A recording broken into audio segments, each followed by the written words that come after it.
ഈ സ്റ്റോറി നിങ്ങൾക്ക് ഇഷ്ടപ്പെട്ടാൽ സബ്സ്ക്രൈബ് ചെയ്യുക. 6. ബ്ലൂ മൂൺ ഹോസ്പിറ്റലിന്റെ കാര്യത്തിൽ എന്തോ പ്രശ്നമുണ്ടെന്ന് വിശ്വനാഥൻ പറഞ്ഞത് കേട്ട് ആര്യൻ ഒന്ന് നടുങ്ങിപ്പോയി. എന്ത് പ്രശ്നം അങ്കിൾ? എനിക്കൊന്നും മനസ്സിലാവുന്നില്ല. പരിഭ്രമത്തോടെ തിരക്കുമ്പോൾ അവന്റെ ഹൃദയം അതിവേഗം മിടിക്കുകയായിരുന്നു. നീ ഹോസ്പിറ്റൽ വരയ്ക്കെടുത്തതിന്റെ പിന്നിൽ ഉദ്ദേശം എനിക്കറിയാം. പക്ഷെ നമ്മുടെ ബിസിനസ് ആണ് വലുത്. ഹോസ്പിറ്റലിന്റെ നടത്തിപ്പല്ല. മാനേജ്മെന്റ് മാറുമുണ്ടാവുന്ന കുറെ പ്രശ്നങ്ങളുണ്ട്. കനത്ത ശബ്ദത്തിൽ വിശ്വനാഥൻ പറഞ്ഞ് അവസാനിപ്പിച്ചപ്പോൾ ആര്യനും ഒന്ന് ചിന്തിച്ച ശേഷം പറഞ്ഞു, അങ്കിള് പറഞ്ഞത് ശരിയാ. നമുക്ക് ആ പഴയ മാനേജ്മെന്റിനെ തന്നെ ഹോസ്പിറ്റൽ കാര്യങ്ങൾ ഏൽപ്പിച്ചാലോ? പ്രശ്നങ്ങൾ അവസാനിപ്പിക്കാൻ അതല്ലേ നല്ലത്. പക്ഷേ ആ മാനേജറില്ലേ, ആകാശ് സേതുരാമൻ, അയാളുടെ സ്വഭാവം നിനക്ക് അറിയാഞ്ഞിട്ട്. അയാൾ ആദർശങ്ങൾ കെട്ടിപ്പിടിച്ചിരിക്കുന്ന ഒരുത്തന് വീണ്ടും ഹോസ്പിറ്റൽ അവർക്ക് വിട്ടുകൊടുക്കുന്നു എന്ന് പറഞ്ഞ അയാള് സമ്മതിക്കും തോന്നുന്നില്ല. വിശ്വനാഥൻ ഗൗരവപൂർവ്വം പറഞ്ഞു. അതിനെപ്പറ്റി അങ്കിൾ പേടിക്കണ്ട, ഞാൻ പോയി സംസാരിക്കാം. പക്ഷെ നീ ഒറ്റയ്ക്ക്? അതെ അങ്കിൾ, ഞാൻ പോയി കണ്ടോളാം.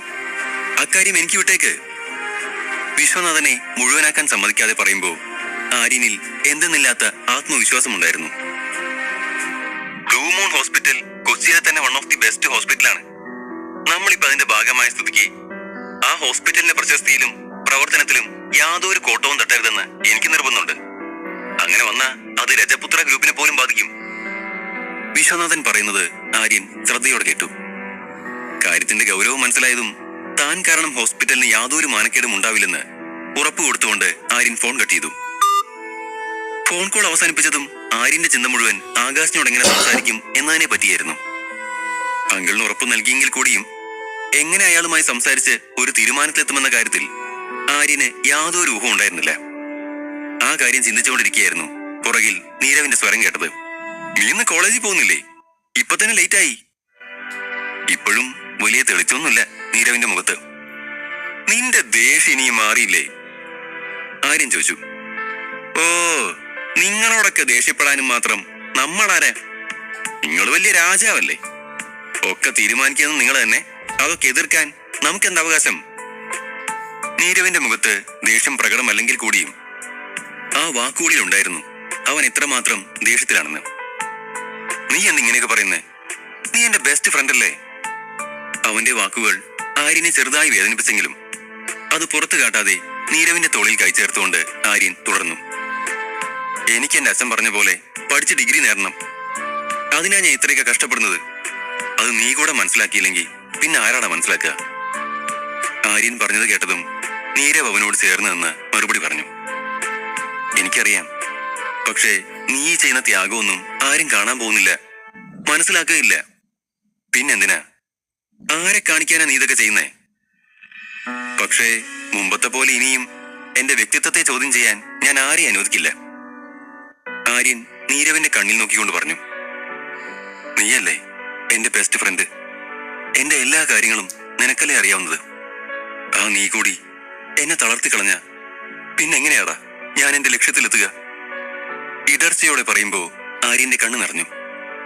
കുറെ നേരത്തെ സംസാരത്തിനൊടുവിൽ നീരവിന് കാര്യങ്ങളൊക്കെ ബോധ്യമായതും നീരവ് തന്റെ സ്കൂട്ടിയുടെ താക്കോൽ ആര്യന് നേരെ എറിഞ്ഞു. വാ പോവാം. ചിരിച്ചുകൊണ്ട് പറഞ്ഞതും ആര്യൻ അവനെ കെട്ടിപ്പിടിച്ചു. താങ്ക്സ് ഡാ. നിർത്തടാ, നീ എന്നെ കരയിക്കോ? ആര്യന്റെ പറച്ചിൽ കേട്ടതും നീരവ് സ്വതസിദ്ധമായ കുസൃതിയോടെ ചോദിച്ചു. ഇരുവരും കോളേജിലെത്തി വണ്ടി പാർക്ക് ചെയ്ത് പോകാനൊരുങ്ങിയതും പുറകിൽ ആരുടെയോ ശബ്ദം കേട്ടു. ഓ, വന്നോ ദരിദ്രവാസികള്? രാഹുലായിരുന്നു അത്. കൂട്ടുകാർക്കൊപ്പം നിന്ന് ആര്യനെയും നീരവിനെയും കളിയാക്കുകയായിരുന്നു. നീ ഇന്നലെ രാത്രി എന്തൊരു ഷോ ആയിരുന്നു. നിന്റെ നിലയ്ക്കനുസരിച്ചൊന്നും അല്ലായിരുന്നല്ലോ നിന്റെ ഇന്നലത്തെ സംസാരം. ഇന്നെന്തേ ഒക്കെ പോയോ? എവിടെടാ നിന്റെ കാമുകിയും സ്പോർട്സ് കാറും ഒക്കെ? ഉച്ചത്തിൽ ചിരിച്ചുകൊണ്ട് രാഹുൽ പറഞ്ഞതും നീരവിനെ തട്ടിമാറ്റി ആര്യൻ രാഹുലിന്റെ അടുത്തേക്ക് നടന്നു. നീ എന്തിനാ രാഹുൽ ഇങ്ങനെ ഗതികെട്ടവന്മാരോട് സംസാരിക്കാൻ പോന്നേ? നിനക്ക് വേറെ പണിയൊന്നുമില്ലേ? രാഹുൽ ആര്യനെ കളിയാക്കുന്നത് കണ്ട് അവനൊപ്പം നിന്ന് അന്ന പുച്ഛത്തോടെ ചോദിച്ചു. ഒക്കെ കേട്ടിട്ടും ആര്യൻ മിണ്ടാതെ നിന്നതേ ഉള്ളൂ. അപ്പോഴും നീരവിന് ഇതൊന്നും സഹിക്കുന്നില്ലായിരുന്നു. ഇന്നലെ നീ തോറ്റതിന്റെ സങ്കടം മാറിയില്ലെന്ന് പറയടാ. അതുകൊണ്ടല്ലേ നിന്നോടൊരു പ്രശ്നത്തിനും വരാത്ത ഞങ്ങളെ നീ ആവശ്യമില്ലാതെ കളിയാക്കുന്നേ? നീരവ് രാഹുലിനെ പരിഹസിച്ചു. ദാ മിണ്ടാതിരുന്നോണം. ഒരുത്തനോട് ശത്രുത ഉണ്ടാവണമെങ്കിൽ പോലും അവന് മിനിമം ക്വാളിറ്റി വേണം. അന്തസ് എന്താന്ന് പോലും അറിയാത്ത നീ കൂടുതൽ പറയണ്ട. നീരവിന്റെ പരിഹാസം സഹിച്ചില്ലെന്ന വണ്ണം രാഹുൽ അവന്റെ ഷർട്ടിന്റെ കോളറിൽ കയറി പിടിച്ച് വലിച്ചുകൊണ്ട് പറഞ്ഞു. അപ്പോഴേക്കും ആര്യൻ രാഹുലിന്റെ അടുത്തെത്തിയിരുന്നു. ദേഷ്യത്തോടെ രാഹുലിനെ തള്ളി മാറ്റിക്കൊണ്ട് ആര്യൻ തുടർന്നു. ഞാൻ എല്ലാം കേട്ടോണ്ട് മിണ്ടാണ് നിൽക്കുന്ന കരുതി ഞാൻ പൊട്ടനാണെന്ന് കരുതരുത്. വേണ്ട വേണ്ടാന്ന് നിൽക്കുന്നതാ. വെറുതെ ഇനിയും തലേ കയറാൻ വന്ന നിന്നെ കൊന്നിട്ടേ ഞാൻ ഇറങ്ങും. പറഞ്ഞില്ലാന്ന് വേണ്ട. ചുവന്ന കണ്ണുകളോടെ ആര്യൻ പറഞ്ഞു നിർത്തിയപ്പോൾ രാഹുൽ ഭയന്നു പോയി. എന്നിട്ടും അത് പുറത്തു കാട്ടാതെ രാഹുൽ എതിർത്തു. വെറുതെ നിന്ന് നാടകം കളിക്കാതെ പോവാൻ നോക്കട. ആര്യനിൽ നിന്ന് പിടി അയക്കാൻ ശ്രമിച്ചുകൊണ്ട് രാഹുൽ പറഞ്ഞു. ഒടുവിൽ തന്റെ കൂടെയുള്ളവരോട് പോവാൻ അവൻ ആംഗ്യം കാണിച്ചു. സിറ്റി ബാങ്കിൽ സ്വർണ്ണ തന്റെ ജോലി തിരക്കിലായിരുന്നു. അവളുടെ കൂടെയുള്ളവരൊക്കെ അവളെക്കുറിച്ച് എന്തൊക്കെയോ പിറുപിറുക്കുന്നതും തന്റെ നോട്ടം ചെല്ലുമ്പോ സാധാരണ പോലെ പെരുമാറുന്നതും കുറച്ചു നേരമായി അവൾ ശ്രദ്ധിക്കുന്നുണ്ടായിരുന്നു. അവരുടെ സ്വഭാവത്തിന് മാറ്റം കണ്ടതും എന്തിനാണ് അവരിങ്ങനെയൊക്കെ പെരുമാറുന്നതെന്ന ചിന്ത അവളെ ഭരിച്ചു. കുറച്ചു സമയം കഴിഞ്ഞതും അവളുടെ ഫ്രണ്ട് കൃഷ്ണപ്രിയ അടുത്തു വന്നിരുന്നു. നീ നോക്കിക്കോ സ്വർണ്ണ, നീ മിക്കവാറും ആ ആര്യന്റെ ഭാര്യയാവും. ഞങ്ങൾക്കൊക്കെ ഇവിടെ അയാളുടെ പണം എണ്ണിയിരിക്കാനുള്ള യോഗയെ കാണും. അവൾ സ്വർണ്ണയെ തട്ടിക്കൊണ്ട് കളിയായി പറഞ്ഞു. നീ എന്തൊക്കെയാ പറയുന്നേ? എനിക്കൊന്നും മനസ്സിലാവുന്നില്ല. കൃഷ്ണയുടെ സംസാരം രസിച്ചില്ലെന്ന മട്ടിൽ ചോദിക്കുമ്പോ സ്വർണ്ണ അസ്വസ്ഥതയോടെ നെറ്റിച്ചുളിച്ചു. ഓ പിന്നെ ഒന്നും അറിയാത്ത പോലെ. നീ എന്നോട് കള്ളം പറയാൻ നോക്കണ്ട. ഇന്നലെ നീ ആര്യൻ സാറിന്റെ കൂടെയായിരുന്നില്ലേ? അയാളുടെ വീട്ടിൽ പോയില്ലേ? ഒക്കെ ഞാൻ അറിഞ്ഞു. പതിഞ്ഞ ചിരിയോടെ തല താളത്തിൽ ചലിപ്പിച്ചുകൊണ്ട് കൃഷ്ണ പറഞ്ഞു. നീ ഇതെങ്ങനെ അറിഞ്ഞു? അത് കേട്ടതും സ്വർണ്ണയ്ക്ക് ദേഷ്യം വന്നെങ്കിലും അവൾ അത് പുറത്ത് കാണിക്കാതെ ചോദിച്ചു. എനിക്ക് മാത്രമല്ല, ഈ ബാങ്കിലുള്ള മുഴുവൻ ആൾക്കാർക്കും അതറിയാം. കൃഷ്ണ ചുറ്റും കണ്ണോടിച്ചുകൊണ്ട് പറഞ്ഞു. അതുകൂടി കേട്ടതും സ്വർണ്ണയ്ക്ക് സംശയം അധികരിച്ചു. ഇന്നലെ കാർ റേസിംഗിൽ തന്റെയും ആര്യന്റെയും ഫോട്ടോകൾ ഏതോ ഫേക്ക് അക്കൗണ്ടിൽ പോസ്റ്റ് ചെയ്തിരുന്നു. അതുകൊണ്ട് ഇന്ന് ബാങ്കിൽ മുഴുവൻ അതാണ് ചർച്ച. കൃഷ്ണ സ്വർണ്ണയ്ക്കും ആ ഫോട്ടോ കാണിച്ചു കൊടുത്തിരുന്നു. അത് കണ്ടപ്പോ തൊട്ട് ഒരു വെല്ലായ്മയാണ് മനസ്സിൽ. എടി, നിന്റെ ലൈഫ് സെറ്റായി, അവനെ വിട്ടുകളഞ്ഞേക്കല്ലേ? കൃഷ്ണ പൊട്ടിച്ചിരിച്ചോണ്ട് പറഞ്ഞു. നിങ്ങളൊക്കെ തെറ്റിദ്ധരിച്ചാണ്. ഞാനും ആര്യനും തമ്മിൽ നിങ്ങൾ വിചാരിക്കുന്ന പോലത്തെ ബന്ധമൊന്നുമില്ല. നല്ല ഫ്രണ്ട്സ് മാത്ര. സ്വർണ്ണ കൃഷ്ണയെ ബോധ്യപ്പെടുത്താൻ ശ്രമിച്ചു. ഒരാണിനും പെണ്ണിനും ഒരിക്കലും വെറും സുഹൃത്തുക്കൾ മാത്രമായിരിക്കാൻ പറ്റില്ലെന്ന് ആരോ പണ്ട് പറഞ്ഞിട്ടുണ്ട്. കൃഷ്ണ പറഞ്ഞുകൊണ്ട് പൊട്ടിച്ചിരിച്ചു. അയ്യോ, ഞാൻ പോട്ടെ, കുറെ വർക്ക് പെൻഡിങ് ഉണ്ട്. നിന്റെ പ്രേമകഥ പറയുന്നതിനിടയ്ക്ക് അത് ഞാൻ മറന്നു. വെപ്രാളപ്പെട്ട് പറഞ്ഞുകൊണ്ട് കൃഷ്ണ തന്റെ സീറ്റിലേക്ക് പോയി. എന്നാലും ആരാവും അങ്ങനെ ഫോട്ടോകൾ എടുത്തത്? ഇനിയിപ്പോ ആര്യന്റെ തന്നെ പണിയാവൂ? കൃഷ്ണ പോയ വഴിയെ സ്വർണ്ണ ചിന്തിച്ചുകൊണ്ടിരുന്നു. ആര്യനും നീരവും ക്യാൻറ്റീനിൽ ഇരിക്കുകയായിരുന്നു. അവിടേക്ക് രാഹുലും അവന്റെ ഗ്യാങ്ങും വന്നു. നീ മത്സരത്തിന് റെഡിയാണോ? രാഹുലിനൊപ്പം വന്നവരിൽ ഒരാൾ ആര്യന്റെ അടുത്ത് പോയി ചോദിച്ചു. അത് കേട്ടതും ആര്യനും നീരവും എന്തെന്നറിയാതെ അവനെ നോക്കി നിന്നു. നീ രാഹുലുമായി ഒരു ഫുട്ബോൾ മാച്ച് കളിക്കണം. അഥവാ നീ തോറ്റ ഈ കോളേജിലെ മുഴുവൻ ആൾക്കാരും നോക്കി നിൽക്കേ നീ എന്റെ ചെരുപ്പ് നക്കേണ്ടി വരും. മാപ്പും പറയണം. സമ്മതാണോ? രാഹുൽ വെല്ലുവിളിച്ചു. അത് കേട്ടതും രാഹുലിന്റെ കൂടെയുള്ള മറ്റുള്ളവരും ചിരിക്കാൻ തുടങ്ങി. രാഹുലിന്റെ സന്മനസ്സുള്ളത് കൊണ്ട് വേണമെങ്കിൽ അവൻ നിന്നോട് ക്ഷമിക്കും. രാവിലെ മുതലുള്ള രാഹുലിന്റെ ഓരോ പ്രവൃത്തിയും കാര്യമാക്കാതിരുന്ന ആര്യൻ പക്ഷേ ഇത്തവണ നിയന്ത്രണം വിട്ടുപോയി. നിങ്ങൾ ഏത് മത്സരത്തെ പറ്റിയാ പറയുന്നത് എനിക്ക് മനസ്സിലാവുന്നില്ല. ടേബിളിൽ കൈകൊണ്ടിടിച്ച് അവൻ ഉച്ചത്തിൽ ചോദിച്ചു. അത് കേട്ടതും രാഹുലിന്റെ കൂടെയുള്ള ഒരാൾ ഒരു നോട്ടീസ് ആര്യന്റെ മുന്നിൽ കൊണ്ടുവച്ചു. അതിൽ ആര്യന്റെയും രാഹുലിന്റെയും ഫോട്ടോയും മത്സരത്തിന്റെ വിവരങ്ങളുമൊക്കെ ചേർത്തിരുന്നു. ഫുട്ബോൾ മാച്ചിനെ പറ്റിയാ പറഞ്ഞേ. രാഹുൽ നിന്നെ വെല്ലുവിളിച്ചിരിക്കുക. നാളെ രാവിലെയാണ് മത്സരം. നാളെ വാ. നിനക്ക് കഴിവുണ്ടോ ഇല്ലയോ നോക്കട്ടെ. നിന്റെ കാമുകിയില്ലേ, അവളെയും വിളിച്ചോ? വഷള ചിരിയോടെ രാഹുൽ പറഞ്ഞു. അത് കേട്ടതും ആര്യൻ ഒന്ന് ചിരിച്ചതേ ഉള്ളൂ. അവന്റെ ആ പ്രതികരണം രാഹുലിനെ പിന്നെയും ദേഷ്യം പിടിപ്പിച്ചു. നിന്റെ ഈ ആറ്റിറ്റ്യൂഡൊക്കെ വേറെ ആരുടെങ്കിലും പോയി കാണിക്കടാ. ധൈര്യം ഉണ്ടെങ്കിൽ നീ മത്സരത്തിൽ ജയിച്ചു കാണിക്കേ. മെഡിക്കൽ കഴിയട്ടെ, എന്നിട്ട് വേണം നിന്നെ എനിക്കൊന്ന് കാണാൻ. ആര്യന്റെ ചെവിയോരം വന്നെന്ന് രാഹുൽ പറഞ്ഞു. മെഡിക്കലോ? ആര്യൻ സംശയത്തോടെ ചോദിച്ചു. നീ നോട്ടീസ് വായിച്ചില്ലേ? അത് ശരിക്കും വായിച്ചു നോക്ക്, ഇംഗ്ലീഷിലാ എഴുതിയത്. പറഞ്ഞു തീർത്തതും രാഹുൽ അവന്റെ കൂട്ടുകാരുമായി പുറത്തേക്ക് നടന്നു. എനിക്ക് ആ രാഹുലിന്റെ കയ്യും കാലും തല്ലിയൊടിച്ച് അവനെ റോഡിൽ പിച്ചെടുക്കുന്ന പരുവത്തിലാക്കാൻ തോന്നുന്നുണ്ട്.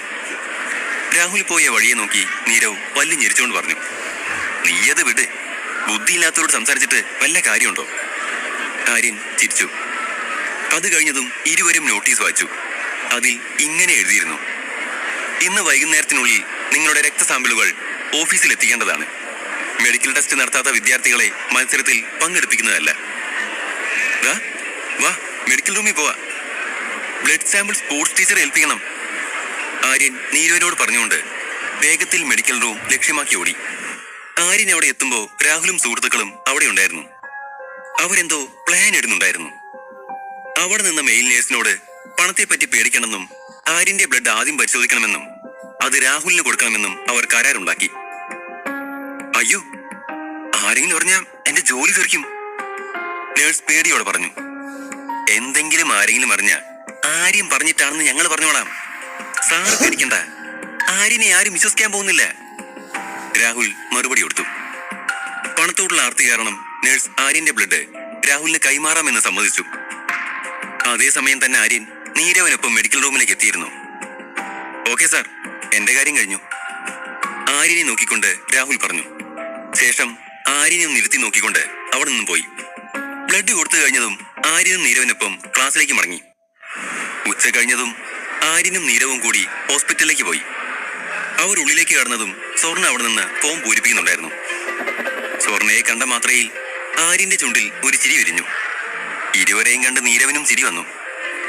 നീ ഇവിടെ തന്നെ നിൽക്കാനാണോ ഉദ്ദേശം, അതോ അവളോട് പോയി സംസാരിക്കൂ? അത് കേട്ടതും ആര്യൻ സ്വർണ്ണയുടെ അടുത്തേക്ക് ചെന്നു. ഹലോ സ്വർണ്ണ, സുഖമല്ലേ? അവന്റെ ശബ്ദം കേട്ടതും സന്തോഷം തോന്നിയെങ്കിലും നിമിഷ നേരം കൊണ്ട് അവളുടെ ഭാവം മാറി. അവൾ ആര്യനെ കാണുമ്പോൾ രാഹുൽ പറഞ്ഞ കാര്യങ്ങൾ ഓർമ്മ വന്നു. ഹലോ, അവൾ പതുക്കെ പറഞ്ഞു. അച്ഛൻ എങ്ങനെയുണ്ട്?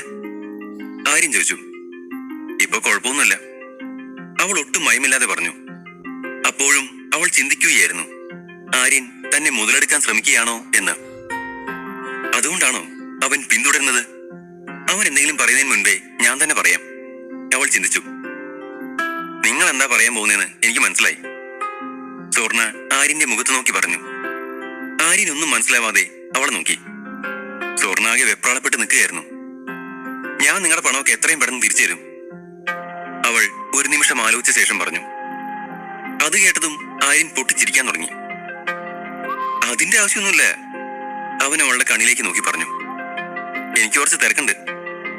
ആര്യനെ മുഴുവൻ പറയാൻ സമ്മതിക്കാതെ അവൾ ഇടയിൽ കയറി പറഞ്ഞുകൊണ്ട് തിരിഞ്ഞു നടന്നു. സ്വർണ്ണയുടെ പെട്ടെന്നുള്ള മാറ്റം ആര്യൻ അമ്പരപ്പുണ്ടാക്കി. ഓരോരത്തായി മാറി നിന്ന നീരവിനും അത് കണ്ട് വിഷമം തോന്നി. എടാ, ആ പെണ്ണെന്തൊരു സ്വാർത്ഥയാ, ഒരു നന്ദി പോലും പറഞ്ഞല്ലോ. ആര്യൻ നോക്കി നീരവ് പറഞ്ഞു. എനിക്ക് മനസ്സിലാവുന്നില്ല, അവളെന്താ ഇങ്ങനെയെന്ന്. ആ, അത് പോട്ടെ, നമുക്ക് ആകാശിനെ കാണാൻ പോവാം. ആര്യൻ പറഞ്ഞതും ഇരുവരും മാനേജറിന്റെ ക്യാബിനിലേക്ക് കടന്നു. ക്യാബിന് മുൻപിലെത്തിയവർ അനുവാദം ചോദിച്ചുകൊണ്ട് വാതിലിൽ മുട്ടി. വരൂ, അകത്തുനിന്ന് പറഞ്ഞത് കേട്ട് ഇരുവരും അകത്തേക്ക് കടന്നു. ആകാശ് എന്തൊക്കെയോ ഫയലുകൾ പരിശോധിക്കുന്ന തിരക്കിലായിരുന്നു. ഇതുവരെ ആര്യനെ കണ്ടിട്ടില്ലാത്തതുകൊണ്ട് ആകാശിന് ആളെ മനസ്സിലായില്ല. എന്താ വേണ്ടേ? അയാൾ അലസമായി ചോദിച്ചു. ഞാൻ ആര്യൻ രജപുത്ര. ആര്യൻ സ്വയം പരിചയപ്പെടുത്തി. ആ പേര് കേട്ടതും ആകാശിന്റെ ഭാവം മാറി. നിങ്ങൾ എന്നോട് ഇവിടുന്ന് ഒഴിഞ്ഞു പോകാൻ പറയാനാ വന്നതെന്ന് എനിക്കറിയാം. നിങ്ങൾ പറയണ്ട, എന്റെ ജോലി കഴിഞ്ഞു, ഞാൻ പോവുക.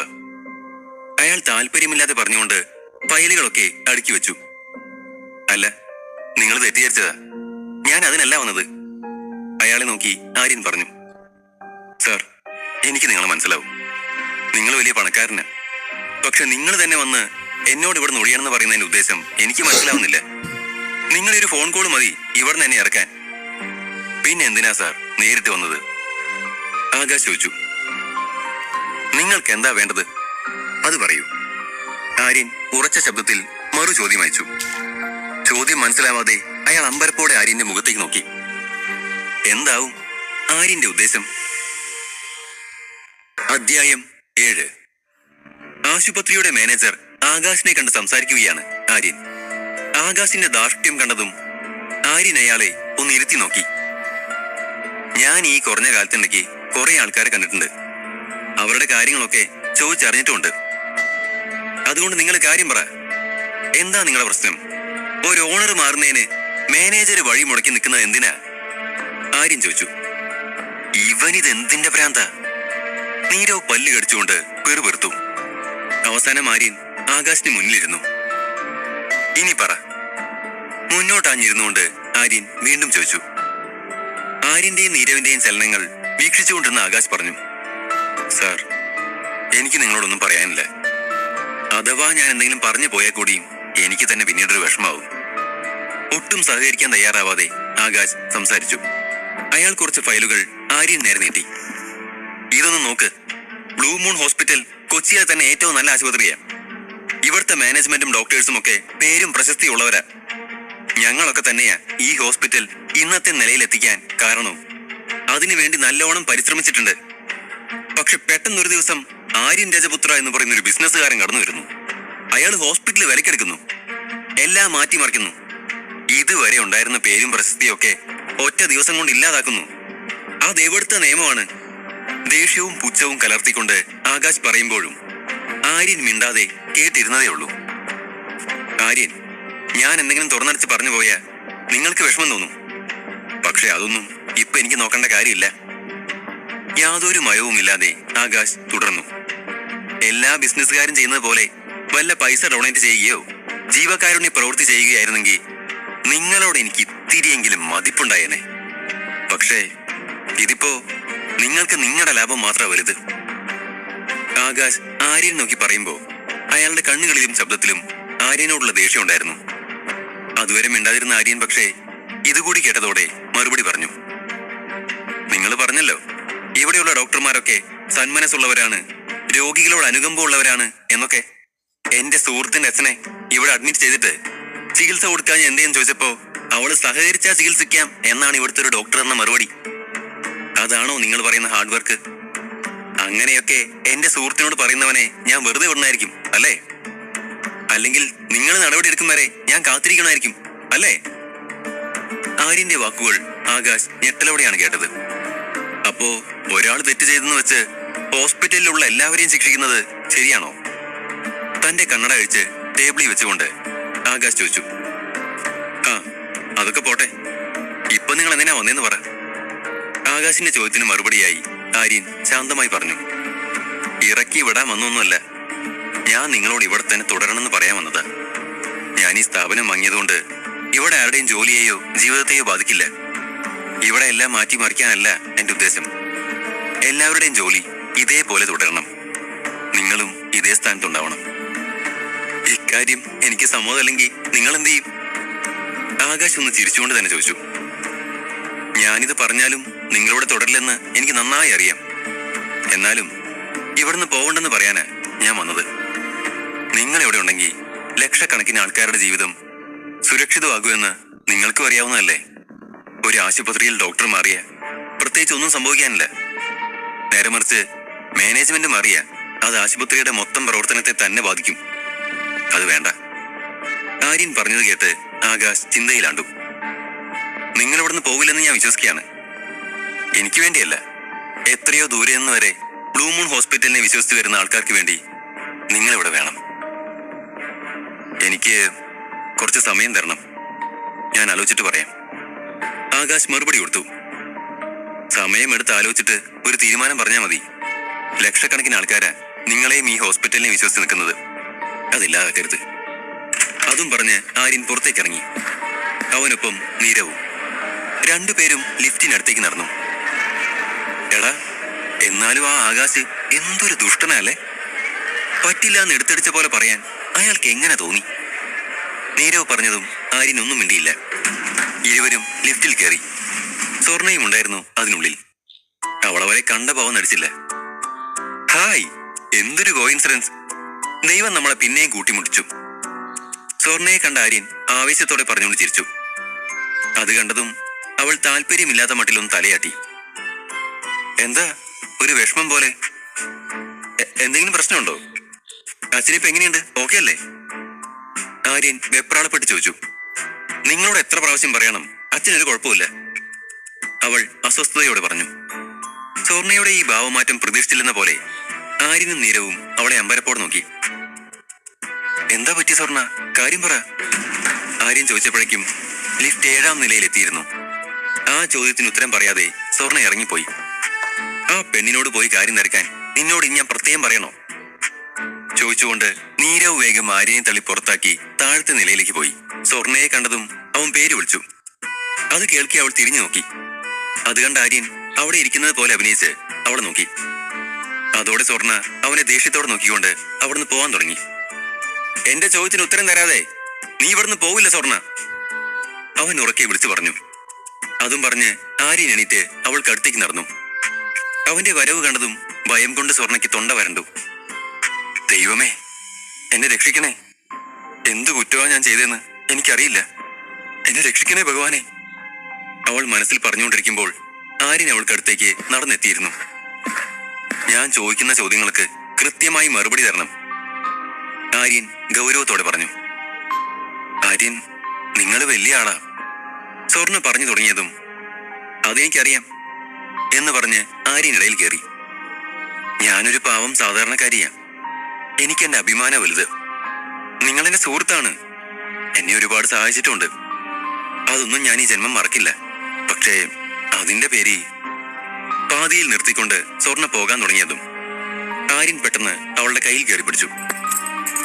നിനക്ക് എന്നോടുള്ള ദേഷ്യത്തിന്റെ കാരണം പറഞ്ഞ എനിക്കിന്ന് സമാധാനമായിട്ടൊന്ന് ഉറങ്ങായിരുന്നു, ആര്യൻ പറഞ്ഞു. അത് കേട്ടതും സ്വർണ്ണ ബാഗിൽ നിന്ന് തന്റെ ഫോൺ എടുത്ത് അതിൽ സോഷ്യൽ മീഡിയ ഓപ്പൺ ചെയ്തിട്ട് അവന് നേരെ നീട്ടി. ആരെ അന്ന് നമ്മുടെ ഫോട്ടോസൊക്കെ എടുത്തേ, ഫോൺ അവന് നേരെ നീട്ടി ചോദിക്കുമ്പോൾ സ്വർണ്ണ കോപം കൊണ്ട് വിറച്ചിരുന്നു. ആ ഫോട്ടോ ആര്യനും ആദ്യമായി കാണുകയായിരുന്നു. ആരാ ഇതൊക്കെ എടുത്ത് സോഷ്യൽ മീഡിയ പോസ്റ്റ് ചെയ്തത്? നിങ്ങൾക്കറിയോ, ഈ ഫോട്ടോ വന്നതിന് ശേഷം എനിക്ക് തല ഉയർത്തി നടക്കാൻ പോലും വയ്യ. ബാങ്കിൽ എല്ലാവരും ഓരോന്ന് ചോദിക്കുക, എനിക്കെന്തോ. പറഞ്ഞുകൊണ്ടിരിക്കെ അവൾ പാതിയിൽ നിർത്തി. നിനക്കെന്താ തോന്നുന്നേ? ആര്യന്റെ ചോദ്യം കേട്ടതും അവൾ പെട്ടെന്ന് കണ്ണുയർത്തി അവനെ നോക്കി.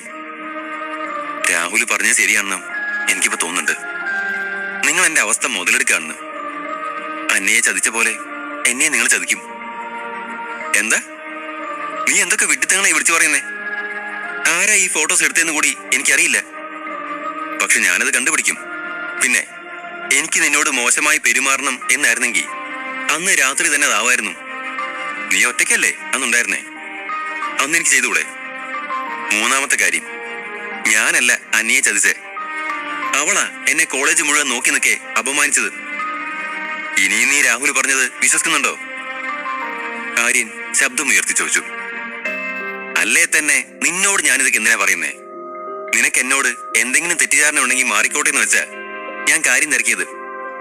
ഇനി ഒരിക്കലും നിന്റെ കാര്യത്തിൽ ഞാൻ ഇടപെടില്ല, ആര്യൻ കനത്ത ശബ്ദത്തിൽ പറഞ്ഞു നിർത്തി. ശേഷം അവളെ ഒന്ന് നോക്കിക്കൊണ്ട് അവൻ പിന്തിരിഞ്ഞു നടന്നു. ആര്യൻ പുറത്തേക്ക് വരുമ്പോൾ നീരവ് അവിടെ കാത്തു നിൽക്കുന്നുണ്ടായിരുന്നു. ആര്യന്റെ മുഖം കണ്ടപ്പോ തന്നെ എന്തോ വിഷമമുണ്ടെന്ന് അവന് മനസ്സിലായി. ഇപ്പൊ ഒന്നും ചോദിക്കണം തോന്നിയത് കൊണ്ട് ഒന്നും മിണ്ടിയില്ല.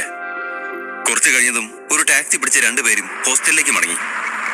പോകുന്ന വഴിയൊക്കെയും ആര്യൻ ഒന്നും മിണ്ടാതെ പുറത്തേക്ക് നോക്കിയിരിക്കുകയായിരുന്നു. നിനക്കെന്താ ഒരു സങ്കടം പോലെ? സ്വർണ എന്തെങ്കിലും പറഞ്ഞോ? നീരവ് നിശബ്ദത മുറിച്ചുകൊണ്ട് ആര്യനോട് ചോദിച്ചു. ആൾക്കാർ എന്താ എന്നെ തെറ്റിദ്ധരിക്കുന്നതെന്ന് എനിക്ക് എത്ര ആലോചിച്ചിട്ടും മനസ്സിലാവുന്നില്ലടാ, അത്രയും പറഞ്ഞ് ആര്യൻ മിണ്ടാതിരുന്നു. ഞാനില്ല നിന്റെ കൂടെ, എന്താ കാര്യം പറ, ആര്യന്റെ തോളിൽ തട്ടി നീരവ് പറഞ്ഞു. നീയുണ്ട്, അതാ പ്രശ്നം. എന്തിനാ നീ എന്നെ അവൾക്കടുത്തേക്ക് പറഞ്ഞു വിട്ടെ? ആര്യൻ ദേഷ്യത്തോടെ ചോദിച്ചുകൊണ്ട് നീരവന്റെ കഴുത്തിൽ പിടിച്ചു. പിടിവിടുവിക്കാൻ അപേക്ഷാ സ്വരത്തിൽ പറഞ്ഞതും ആര്യൻ പതിയെ പിടിവിട്ടു. ആ പെണ്ണിന്റെ മനസ്സിൽ എന്താണെന്നറിയാനാ നിന്നെ ഞാൻ പറഞ്ഞയച്ചത്. നീ എന്നെ അയച്ചതൊന്നുമല്ല, എന്നെ ലിഫ്റ്റിയും തള്ളി പുറത്തേക്ക് ഇട്ടതാ, ആര്യൻ പല്ല് ഞെരിച്ചുകൊണ്ട് പറഞ്ഞു. രാത്രി 12 മണി കഴിഞ്ഞിട്ടും ഇരുവർക്കും ഉറക്കം വന്നില്ല. ആര്യന്റെ മനസ്സിൽ മുഴുവൻ സ്വർണ്ണ പറഞ്ഞ കാര്യങ്ങളായിരുന്നു. പെട്ടെന്ന് നീരവ് കണ്ണു തുറന്നപ്പോൾ ഫാനും നോക്കി കിടക്കുന്ന ആര്യനെയാണ് കണ്ടത്.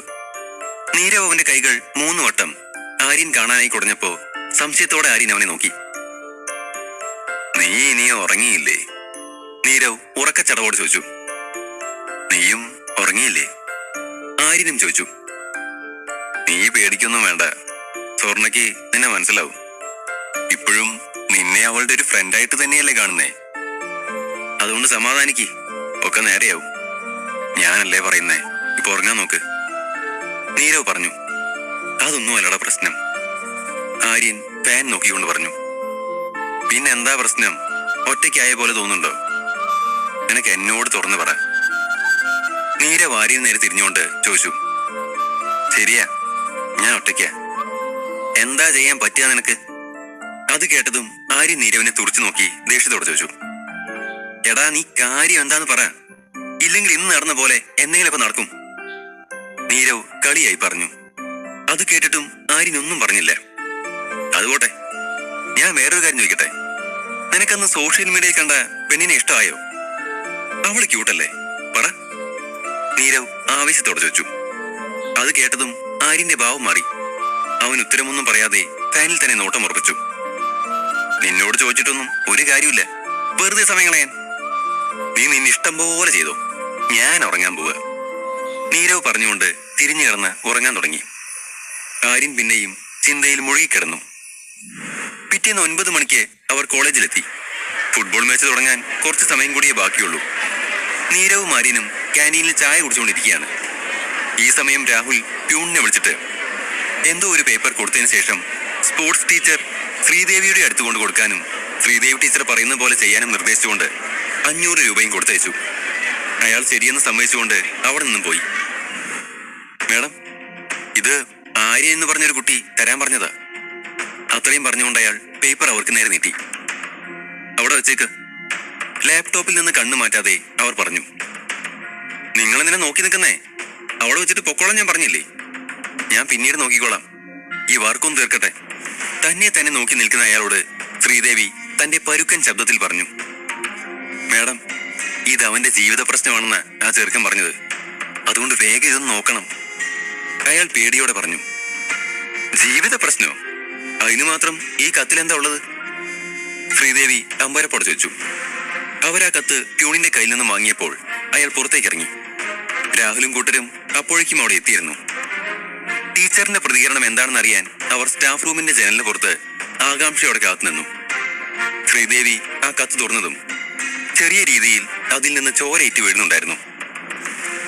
ഇതെന്താ ഈ കുട്ടി അയച്ചിരിക്കുന്നേ? അവർ സ്വയം പറഞ്ഞുകൊണ്ട് കത്ത് പൊട്ടിച്ചു വായിച്ചു. അതിൽ ചോര കൊണ്ട് ഇങ്ങനെ എഴുതിയിരുന്നു. പ്രിയപ്പെട്ടവളെ, ഞാൻ കുറെ നാളായി ഒരു കാര്യം പറയാമെന്ന് കരുതുന്നു. പക്ഷെ നിന്റെ പ്രതികരണം എന്താവുമെന്നോർത്ത് പറയാതിരുന്നതാണ്. എന്റെ സ്വപ്നങ്ങളിൽ എത്രയും നീ മാത്രമേ ഉള്ളൂ. എന്റെ ഉറക്കം നഷ്ടപ്പെടുന്ന സ്വപ്നമായി നീ മാറിക്കഴിഞ്ഞു. എനിക്ക് നിന്നെ ഒത്തിരി ഇഷ്ടമാണ്. ഇത് വെറുതെ എഴുതിയതാണെന്ന് കരുതരുത്. ഞാൻ എന്റെ രക്തം കൊണ്ട് എഴുതിയ കത്താണിത് എന്ന് ആര്യൻ. രക്തം കൊണ്ട് എഴുതിയ കത്ത് വായിച്ച് അവസാനിപ്പിച്ച ശ്രീദേവി ദേഷ്യം കൊണ്ട് വിറച്ചു. ശ്രീദേവിയുടെ ഭാവം മാറിയത് കണ്ട് ചിരിച്ചുകൊണ്ട് രാഹുൽ തന്റെ സുഹൃത്തുക്കളോട് പറഞ്ഞു. ഇനി ആര്യൻ ഞാൻ ആരാണെന്ന് മനസ്സിലാക്കാൻ പോകുന്നതേ ഉള്ളൂ. കത്ത് ചുരുട്ടി പിടിച്ചുകൊണ്ട് ദേഷ്യത്തോടെ ശ്രീദേവി പുറത്തേക്ക് വന്നതും ഒന്നും അറിയാത്ത ഭാവത്തിൽ രാഹുൽ അവരുടെ മുമ്പിൽ ചെന്നു. Good morning ma'am. ടീച്ചർ കേട്ടിട്ടും അവർ മറുപടി ഒന്നും പറയാതെ മുന്നോട്ട് നടന്നു. കുറച്ചു ദൂരം നടന്ന ശേഷം എന്തോ ഒരു ഓർമ്മയിൽ അവർ പിന്തിരിഞ്ഞ് രാഹുലിനെ വിളിച്ചു. ഒന്നിങ്ങോട്ട് വരൂ. കേട്ടതും അവൻ അച്ചടക്കത്തോടെ അവരുടെ മുമ്പിൽ ചെന്നു. എന്താ മാം? അവൻ ഭവ്യതയോടെ ചോദിച്ചു. ആര്യൻ നിങ്ങളുടെ ബാച്ചല്ലേ? കണ്ണട നേരെയാക്കിക്കൊണ്ട് ചോദിച്ചു. അതെ. എന്താ മാം, വീണ്ടും അവൻ എന്തെങ്കിലും ഒപ്പിച്ചോ? രാഹുലിന്റെ ചോദ്യത്തിന് അവർ മറുപടി കൊടുത്തില്ല. കുറച്ചു കഴിഞ്ഞതും എന്തോ ഓർത്തെന്ന പോലെ രാഹുൽ തുടർന്നു. ആര്യൻ ഇപ്പൊ കോളേജിലെ ലോക്കർ റൂമിൽ കാണും. കേട്ടതും ശ്രീദേവി ഒന്നും മിണ്ടാതെ നടന്നു. അവരുടെ പോക്കും നോക്കി ഉദ്ദേശം നടന്ന പോലെ രാഹുലും സുഹൃത്തുക്കളും ചിരിക്കാൻ തുടങ്ങി. 8.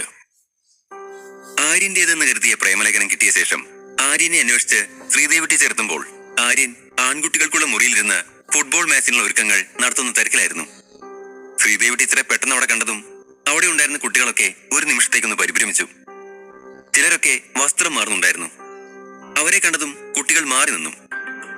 ആര്യൻ ഈ സമയത്ത് തന്റെ ജേഴ്സി ഇടാൻ ഒരുങ്ങുകയായിരുന്നു. ആകെ ഒരു ജീൻസ് മാത്രമായിരുന്നു അവന്റെ വേഷം. പെട്ടെന്ന് അവരെ അവിടെ കണ്ടതും കയ്യിൽ കിട്ടിയ വെള്ളത്തോർത്തുകൊണ്ട് അവൻ ശരീരം മറിച്ചു.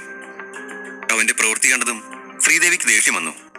അവർ പല്ല് ഞെരിച്ചുകൊണ്ട് അവനടുത്തേക്ക് നടന്നു. നിനക്ക് നാണമില്ലേ? ദേഷ്യത്തോട് ചോദിച്ചുകൊണ്ട് അവർ അവനടുത്തേക്ക് ചെന്ന് കയ്യിലിരുന്ന കത്ത് കാണിച്ചു കൊടുത്തു. നീയല്ലേ ഇത് കൊടുത്തയച്ചത്? അതെ, ഞാനാ. അവൻ സമ്മതിച്ചു. ഇതുകൂടി കേട്ടതും ശ്രീദേവിക്ക് ദേഷ്യം അധികരിച്ചു. നിനക്ക് എങ്ങനെ തോന്നി എന്നോട് ഇത് ചെയ്യാൻ? എവിടുന്ന് കിട്ടി നിനക്ക് എത്ര ധൈര്യം? മാം, ഇത് നിയമമല്ലേ? അത് എല്ലാവർക്കും ഒരുപോലെയല്ലേ? ബ്ലഡ് ടെസ്റ്റ് റിസൾട്ട് എല്ലാവരും തരണല്ലോ. അവരുടെ ചോദ്യത്തിന് ആര്യൻ ശാന്തമായി മറുപടി കൊടുത്തു. അതേസമയം തന്നെ നീരവും അങ്ങോട്ടേക്ക് വന്നു. അവൻ ശ്രീദേവി പറഞ്ഞൊക്കെയും കേട്ടിരുന്നു. അപ്പോഴേക്കും രാഹുലും കൂട്ടുകാരും കൂടെ വന്നു. അതേ മാം, അത് റൂളല്ലേ, അതിലെന്താ ഇത്ര തെറ്റ്? നീരവ് ആര്യനടുത്തു നിന്നുകൊണ്ട് ചോദിച്ചു. സ്വന്തം ടീച്ചർക്ക് ലവ് ലെറ്റർ തരണം എന്നുള്ളത് എവിടുത്തെ നിയമ? ദേഷ്യത്തോടെ പറഞ്ഞുകൊണ്ട് അവർ പേപ്പർ നീരവിന്റെ മുഖത്തേക്ക് വലിച്ചെറിഞ്ഞു. അത് കേട്ടതും ആര്യനും നീരവും പരസ്പരം നോക്കി. നിനക്ക് ശ്രീദേവി ടീച്ചറോട് പ്രേമമാണോ? നീ ഇങ്ങനെ ഒരാളെ സെലക്ട് ചെയ്യുന്ന ഞാൻ സ്വപ്നത്തിൽ പോലും കരുതിയില്ല. നീരവ് പതിയെ പറഞ്ഞു. മണ്ടത്തരം പറയണ്ട, കത്തിങ്ങെടുക്ക്. ആര്യൻ പറഞ്ഞതും നീരവ് നിലത്ത് കിടന്ന കത്തെടുത്ത് നിവർത്തി വായിക്കാൻ തുടങ്ങി. മാഡം, ഞാനിങ്ങനെ ചെയ്തിട്ടില്ല. ഇത് വേറെ ആരോ. വായിച്ചു തീർന്നതും നീരവിൽ നിന്ന് കത്ത് പിടിച്ച് വാങ്ങിക്കൊണ്ട് ആര്യൻ പറഞ്ഞു. ആര്യന്റെ നോട്ടം ശ്രീദേവിക്ക് പിറകിൽ നിന്ന് ഗോഷ്ടി കാണിക്കുന്ന രാഹുലിൽ ചെന്നെത്തി. അതോടെ അവന് കാര്യങ്ങൾ ഏകദേശം ബോധ്യപ്പെട്ടു. നിന്നെ ഞാൻ ഈ മാച്ചിൽ നിന്ന് പുറത്താക്കുക. പോരാതെ ഈ കോളേജിലെ ഇനി ഒരു മത്സരത്തിനും നീ പങ്കെടുക്കാതിരിക്കാനുള്ള പണിയും ഞാൻ ചെയ്യും.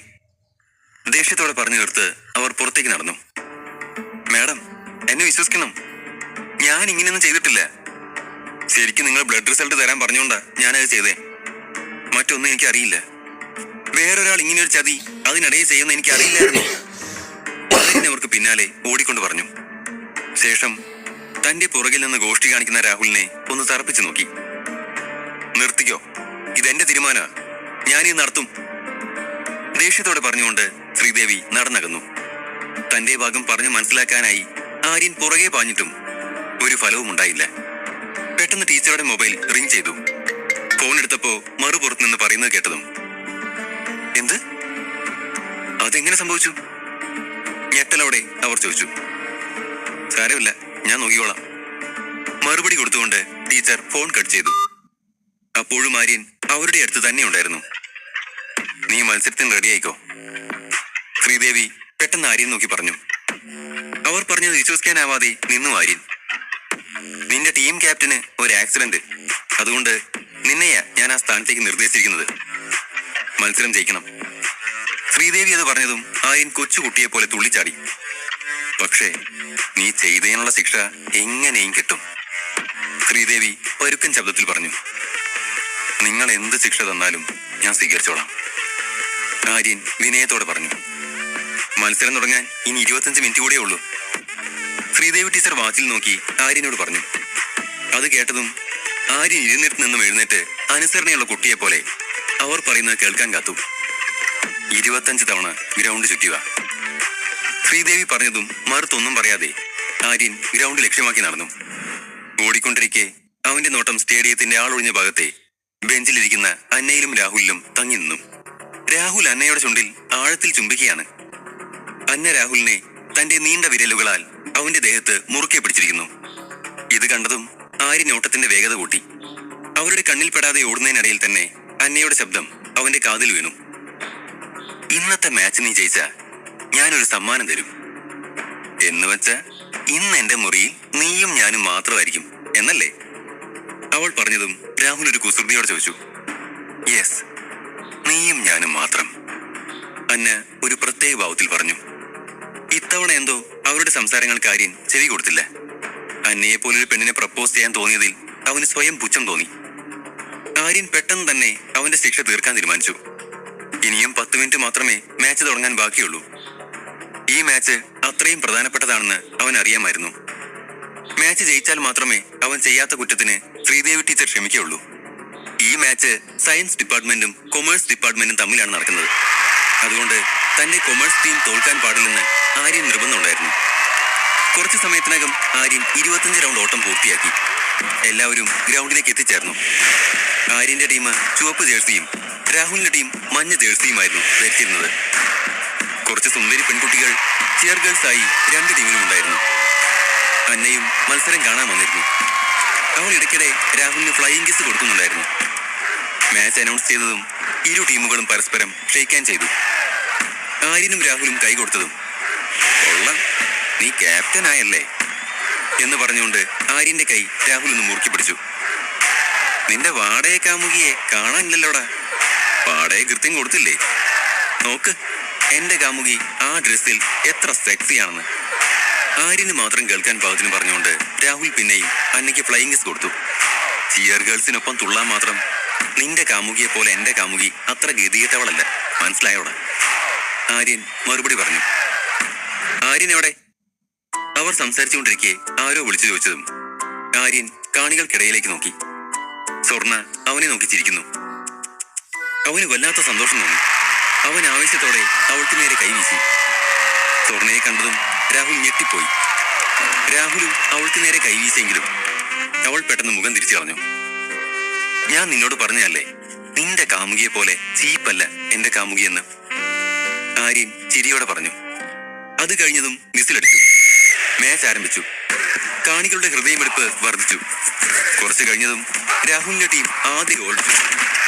പക്ഷെ ആര്യൻ അത് കാര്യമാക്കിയില്ല. കുറച്ചു കഴിഞ്ഞതും ആര്യന്റെ കാൽക്കൽ ബോൾ വന്നു. അവൻ ഗോൾ അടിക്കാൻ നോക്കിയതും രാഹുൽ കാലുകൊണ്ട് അവനെ വീഴ്ത്തി. ഫൗൾ ഫൗൾ എന്ന് ആര്യന്റെ ടീം മെമ്പേഴ്സ് വിളിച്ചു പറഞ്ഞെങ്കിലും ആരും അത് കാര്യമാക്കിയില്ല. രാഹുലും ടീമും ഇതേ രീതിയിലൂടെ ഗോൾ നേടിക്കൊണ്ടിരുന്നു. അത് കണ്ടതും ആര്യൻ രാഹുലിനെ ദേഷ്യത്തോടെ നോക്കി. ഇത് കുട്ടിക്കളിയൊന്നുമല്ല, പോയി വീട്ടിരിയടാ കുപ്പിപ്പാലും കുടിച്ച്. രാഹുൽ കളിയാക്കി. അത് കേട്ടതും ആര്യൻ അവനെ തുറച്ചു നോക്കി. അത് ഗൗനിക്കാതെ രാഹുൽ ഗോളിന് വേണ്ടി ഓടി. രാഹുൽ അടുത്ത് ഗോൾ അടിക്കാനായി തയ്യാറെടുത്തതും ആര്യൻ കാല് കുറുകെ വെച്ച് രാഹുലിനെ വീഴ്ത്തി ഗോളടിച്ചു. പകരത്തിന് പകരം എന്ന് വിളിച്ചു പറഞ്ഞു. പിന്നീട് രാഹുലിന്റെ ടീം ചെയ്യുന്നത് പോലെ തന്നെ ആര്യന്റെ ടീമും ഗോൾ അടിക്കാൻ തുടങ്ങി. രാഹുൽ ആര്യനെ പകയോടെ നോക്കി. അയ്യോ, നിനക്ക് ദേഷ്യം വരുന്നുണ്ടോ? ഓ വീട്ടിൽ പോ, കുപ്പിപ്പാലും കുടിച്ചിരിക്കെ. ആര്യൻ രാഹുലിനെ കളിയാക്കിയ ശേഷം തന്റെ നെറ്റിയിലെ വിയർപ്പ് തുടച്ച് അവൻ കളിയിൽ മുഴുകി. കമോൺ രാഹുൽ, അന്ന വിളിച്ചു പറഞ്ഞുകൊണ്ടിരുന്നു. പക്ഷെ ഇത്തവണ ആര്യന്റെ ടീമിന് ആവേശമേറി. അവർ രാഹുലിനെ സ്കോർ ചെയ്യാൻ സമ്മതിക്കാതെ മുന്നേറിക്കൊണ്ടിരുന്നു. ഇത് കണ്ടതും രാഹുൽ ഹാഫ് ടൈമിൽ തന്റെ ടീമിനെ വിളിച്ചുകൂട്ടി എന്തൊക്കെയോ തന്ത്രങ്ങൾ മെനയാൻ തുടങ്ങി. മറുവശത്ത് ആര്യനും അവന്റെ ടീമുമായി ചർച്ചയിലായിരുന്നു. രാഹുലിന്റെ ടീമിനെ നോക്കി വേണം നമ്മളും കളിക്കാൻ. അവരെങ്ങനെ നീങ്ങുന്നോ അതുപോലെ നമ്മളും, അതിൽ പരം ഒന്നും വേണ്ട, ആര്യൻ പറഞ്ഞു. കുറച്ചു കഴിഞ്ഞതും കളി പിന്നെയും തുടങ്ങി. രാഹുലിന്റെ ടീം ആര്യന്റെ ടീമിനെ വളഞ്ഞു. രാഹുലിന്റെ കാൽക്കിലായിരുന്നു ഗോൾ. ആര്യൻ അടുത്തേക്ക് വരും തോറും രാഹുൽ അവനെ തള്ളി മാറ്റാൻ ശ്രമിച്ചു. പക്ഷെ ഇത്തവണ രാഹുലിനേക്കാൾ മുൻപ് ആര്യൻ ഗോളടിച്ചു. കളി അവസാനിച്ചപ്പോൾ ആര്യന്റെ ടീം ജയിച്ചു. ആര്യൻ ആര്യൻ കാണികൾ ആർത്തു വിളിച്ചു. കളി കണ്ടുകൊണ്ടിരുന്ന സ്വർണയ്ക്കും സന്തോഷമായി. നീരവും ഉണ്ടായിരുന്നു അവൾക്കൊപ്പം. ഇത് കണ്ടതും അന്ന തന്റെ കയ്യിലുണ്ടായിരുന്ന ചിയറിംഗ് സ്റ്റിക്ക് രാഹുലിന് നേരെ എറിഞ്ഞ് അവിടുന്ന് പോവാൻ തുടങ്ങി. അന്ന, ഞാൻ പറയുന്നൊന്ന് കേക്ക്. രാഹുൽ ഗ്രൗണ്ടിൽ നിന്ന് വിളിച്ചു പറഞ്ഞ് അവളെ സമാധാനിപ്പിക്കാൻ ശ്രമിച്ചു. പക്ഷെ അതൊന്നും കേൾക്കാൻ നിൽക്കാതെ അന്ന ദേഷ്യത്തോടെ തിരിഞ്ഞടന്നു. അതേസമയം തന്നെ സ്വർണ ആര്യന്റെ അടുത്തേക്ക് പോയി. അപ്പോഴേക്കും ആര്യനെ എല്ലാവരും ചേർന്ന് എടുത്തു പൊക്കിയിരുന്നു. സ്വർണയെ കണ്ടതും അവൻ അവൾക്ക് അടുത്തേക്ക് പോയി. കൺഗ്രാറ്റ്സ്, അവൾ ചിരിച്ചുകൊണ്ട് പറഞ്ഞു. മാച്ച് ഉണ്ടെന്ന് നീ എങ്ങനെ അറിഞ്ഞു? ആര്യൻ അതിശയത്തോട് ചോദിച്ചു. സ്വർണ മറുപടി പറയും മുൻപേ നീരവ് അങ്ങോട്ടേക്ക് വന്ന് ആര്യനെ എടുത്ത് ഉയർത്തി കഴിഞ്ഞിരുന്നു. നീയായിരിക്കുമല്ലേ പറഞ്ഞത്? നീരവിന്റെ തലയിൽ തട്ടി ആര്യൻ ചോദിച്ചു. ഒരാൾ വന്ന് നിന്നെ കുറിച്ച് തിരക്കിയ പിന്നെ ഞാനെന്താ ചെയ്യാ? നീ മാച്ചിലാണെന്ന് ഞാനങ്ങ് പറഞ്ഞു. അവൻ ആര്യനെയും സ്വർണയെയും നോക്കി പറഞ്ഞു. നിന്റെ തെറ്റിദ്ധാരണയൊക്കെ മാറിയോ? ആര്യൻ സ്വർണയോട് ചോദിച്ചു. ഞാൻ കുറെ ആലോചിച്ചു, നീ പറഞ്ഞൊക്കെ ശരിയാണെന്ന് തോന്നി. അവൾ മടിച്ചു മടിച്ച് മറുപടി പറഞ്ഞു. അവർ സംസാരിച്ചുകൊണ്ടിരിക്കെ തന്നെ ശ്രീദേവി ടീച്ചറുടെ അനൗൺസ്മെന്റ് വന്നു. ഇന്നത്തെ വിജയികൾ ടീം റെഡ് ആണ്, അഥവാ കൊമേഴ്സ് ടീം. കാണികളെല്ലാം ആർത്തു വിളിച്ചു. കൊമേഴ്സ് ടീമിന്റെ ക്യാപ്റ്റൻ ആര്യനും ടീമും വേദിയിലേക്ക് വരണം. ആര്യൻ സ്വർണ്ണയെ ഒന്ന് നോക്കി അഭിമാനത്തോടെ വേദിയിലേക്ക് നടന്നു. വേദിയിൽ വെച്ച് ഒരു വലിയ ട്രോഫി സ്വീകരിച്ചു ആര്യനും ടീമും. കണ്ടുനിന്ന നീരവും സ്വർണ്ണയും സന്തോഷം കൊണ്ട് ഉച്ചത്തിൽ വിസിലടിച്ചു കൊടുത്തു. ഇതേ സമയം സ്റ്റേജിന്റെ ബാക്കിൽ രാഹുൽ മുട്ടുകുത്തി നിന്ന് അന്നയോട് സോറി പറയുകയായിരുന്നു. അന്ന, ഒന്ന് ഞാൻ പറയുന്നത് കേക്ക്. എന്തിന് നിന്നെ കേൾക്കണം? എനിക്ക് നിന്നെ കാണണ്ട. ദേഷ്യത്തോടെ പറഞ്ഞുകൊണ്ട് രാഹുലിന്റെ കാലിൽ അമർത്തി ചവിട്ടി അന്ന അവിടുന്ന് പോയി. അവര് കള്ളക്കളി കളിച്ചത് നീയും കണ്ടതല്ലേ? രാഹുൽ ന്യായീകരിച്ചു. നീ ഒന്നും പറയണ്ട. കുറെ വീമ്പിളക്കിയിട്ട് ആ ആര്യനോട് തോറ്റില്ലേ? എനിക്ക് ആലോചിക്കാൻ കൂടി വയ്യ. അത് കേട്ടതും രാഹുൽ കൈ ചുമരിൽ ആഞ്ഞടിച്ചു. എല്ലായിടത്തും ആര്യൻ മയം. അന്ന അപ്പോഴേക്കും പോയി കഴിഞ്ഞിരുന്നു. ഇതേ സമയം നീരവും സ്വർണ്ണയും ആര്യന്റെ വിജയം ആഘോഷിക്കുകയായിരുന്നു. അവന്റെ ടീമിലെ ആളുകൾ ആര്യനെ പൊക്കിയെടുത്തു. ആര്യന്റെ കയ്യിൽ ട്രോഫിയും ഉണ്ടായിരുന്നു. എന്തോ ചേട്ടാ, ഒറ്റയ്ക്കായി പോയോ? രാഹുലിന്റെ അടുത്തു നിന്നുകൊണ്ട് ആര്യൻ പരിഹസിച്ചു. ആര്യ, എന്റെ മൂഡ് അല്ലെങ്കിലേ ശരിയല്ല. വെറുതെ പ്രശ്നത്തിന് വരരുത്. രാഹുൽ പല്ല് കടിച്ചുകൊണ്ട് പറഞ്ഞു. അത് കേട്ടതും ആര്യൻ തന്റെ കയ്യിലെ ട്രോഫി അവനെ കാണിച്ചു. ഏയ്, ഞാനിത് കാണിക്കാൻ വന്നതാ. നിനക്ക് കിട്ടാതെ പോയതല്ലേ, കൊണ്ടുവന്ന് കാണിക്കാന്ന് കരുതി. അത് കേട്ടതും രാഹുൽ അവനെ തുറച്ചു നോക്കി. അത് കണ്ടതും സ്വർണ്ണയ്ക്ക് രാഹുൽ അവളോട് പറഞ്ഞതൊക്കെ ഓർമ്മ വന്നു. പൊട്ടനെ ചതിച്ചവനെ ദൈവം ചതിക്കും. മനസ്സിലായോ? ഇനി മേലിൽ ആരെക്കുറിച്ചും ഇല്ലാക്കഥകൾ പറഞ്ഞ് ഉണ്ടാക്കിയേക്കരുത്. അവൾ ദേഷ്യത്തോടെ രാഹുലിനോട് പറഞ്ഞു. പക്ഷേ നീ എന്നെ കേൾക്കണം, രാഹുൽ അപേക്ഷിച്ചു. ഇപ്പൊ നീ ഞാൻ പറയുന്നത് കേക്ക്. ഇനി മേലിൽ ആര്യനെ പറ്റി വേണ്ടാതീനം പറഞ്ഞ ഞാൻ ആരാണെന്ന് നീ അറിയും. വിരൽ ചൂണ്ടിക്കൊണ്ട് സ്വർണ്ണ പറഞ്ഞു. നിനക്കിന്ന് നല്ല സമയമാണെന്ന് തോന്നല്ലോ. പെണ്ണും പോയി കപ്പും പോയി. നീരവ് അവനെ കളിയാക്കി. അപ്പോഴും രാഹുൽ അവരെ ദേഷ്യത്തോടെ നോക്കുകയായിരുന്നു.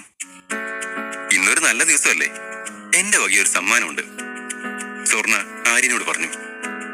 അത് കേൾക്കെ ആര്യൻ അത്ഭുതത്തോടെ അവളെ നോക്കി. രാഹുലും അവളെ തന്നെ ശ്രദ്ധിക്കുകയായിരുന്നു. ഇന്ന് ലഞ്ച് എന്റെ വക, എന്റെ ട്രീറ്റ്. അത് കേട്ട ആര്യൻ ഒന്ന് നിറഞ്ഞു ചിരിച്ചു. അതുകൂടി കേട്ടതും ആര്യന്റെ ടീം അവനെ ഒരിക്കൽ കൂടി എടുത്ത് ഉയർത്തി. ആർത്തു വിളിച്ചു. അപ്പോൾ തന്നെ ആര്യന്റെ ഫോൺ ബെല്ലടിച്ചു. ആകാശായിരുന്നു മറുവശത്ത്.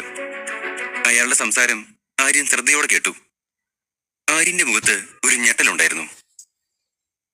എന്താവും ആകാശ് പറഞ്ഞത്? 9. ആര്യനെ ഫോണിൽ വിളിച്ച് സംസാരിക്കുകയാണ് ആകാശ്. ഞാൻ നിങ്ങളെ വെല്ലുവിളിക്കാൻ ആര്യൻ. ആരെയെ ഞാൻ വെല്ലുവിളിക്കുന്നെന്നുള്ള കൃത്യമായ ബോധ്യം എനിക്കുണ്ട് മിസ്റ്റർ. ആകാശ് പൊട്ടിച്ചിരിച്ചുകൊണ്ട് പറഞ്ഞു. നീരവിനോടും സ്വർണ്ണയോടും ഇപ്പോൾ വരാമെന്ന് പറഞ്ഞ് ആര്യൻ തിരക്കിൽ നിന്ന് മാറി സംസാരിക്കാൻ തുടങ്ങി. എന്താ പ്രശ്നം? ആരോടാ ആര്യൻ സംസാരിക്കുന്നേ? ആര്യന്റെ പോക്ക് കണ്ട സ്വർണ്ണ നീരവിനോട് തിരക്കി. എന്താ അസൂയ തോന്നുന്നുണ്ടോ? നീരവ് കളിയാക്കി. ഏയ്, എന്തോ പ്രശ്നമുള്ളതുപോലെ തോന്നി, അതുകൊണ്ട് ചോദിച്ചതാ. സ്വർണ്ണ ചമ്മൽ മറച്ചു വെച്ചുകൊണ്ട് പറഞ്ഞു. നീ പറഞ്ഞത് ശരിയാ, ഒരു പ്രശ്നമുണ്ട്. പക്ഷേ അവനത് മാനേജ് ചെയ്തോളും. നീരവ് ശാന്തമായി പറഞ്ഞു. നിങ്ങളുടെ നിബന്ധന എന്തൊക്കെയാണെന്ന് പറയേ, കേക്കട്ടെ, ആര്യൻ ചോദിച്ചു. ആര്യൻ, ഒന്നുകൂടി ആലോചിച്ചിട്ട് പോരെ എന്റെ നിബന്ധന അറിയുന്നത്? ആകാശ് പരിഹസിച്ചു. എന്ത് കാര്യവും ഞാൻ ചിന്തിച്ചിട്ട് തന്നെയാ ചെയ്യാറ്. എന്താണെങ്കിലും പറഞ്ഞോ, പേടിക്കണ്ട. ആര്യൻ മറുപടി കൊടുത്തു. എനിക്കിവിടെ തുടരാൻ സമ്മതമാണ്. ഞാനിവിടുന്ന് പോയാ അത് ഈ ഹോസ്പിറ്റലിന്റെ നിലനിൽപ്പിനെ തന്നെ ബാധിക്കുമെന്ന് എനിക്ക് ഉറപ്പാണ്. നീട്ടി ശ്വാസം എടുത്തുകൊണ്ട് ആകാശ് അവസാനിപ്പിച്ചു. സന്തോഷം. ഇതിനു പകരം നിങ്ങൾക്ക് എന്താ വേണ്ടത്? ആര്യൻ ഗൗരവം കൈവിടാതെ ചോദിച്ചു. 1.5 മാസം നിങ്ങൾ എന്നെ അസിസ്റ്റ് ചെയ്യണം. ആകാശ് പറഞ്ഞത് കേട്ട് ആര്യൻ ഒന്ന് ഞെട്ടിപ്പോയി. എന്താണ് പറയുന്നതെന്ന് നിങ്ങൾക്ക് വല്ല ബോധമുണ്ടോ? ആര്യൻ ശബ്ദമുയർത്തി. നല്ല ബോധത്തോടെ തന്നെയാ പറയുന്നത്. അല്ലേ തന്നെ ഞാൻ പറഞ്ഞതിൽ എന്താ ഇത്ര തെറ്റ്? നിങ്ങളുടെ നിലയ്ക്കും മലയ്ക്കും ഈ പറഞ്ഞ പണി ചെയ്തില്ലെന്നും നിങ്ങളുടെ അന്തസ്സിന് കോട്ടം തട്ടുമെന്നൊക്കെ എനിക്കറിയാം.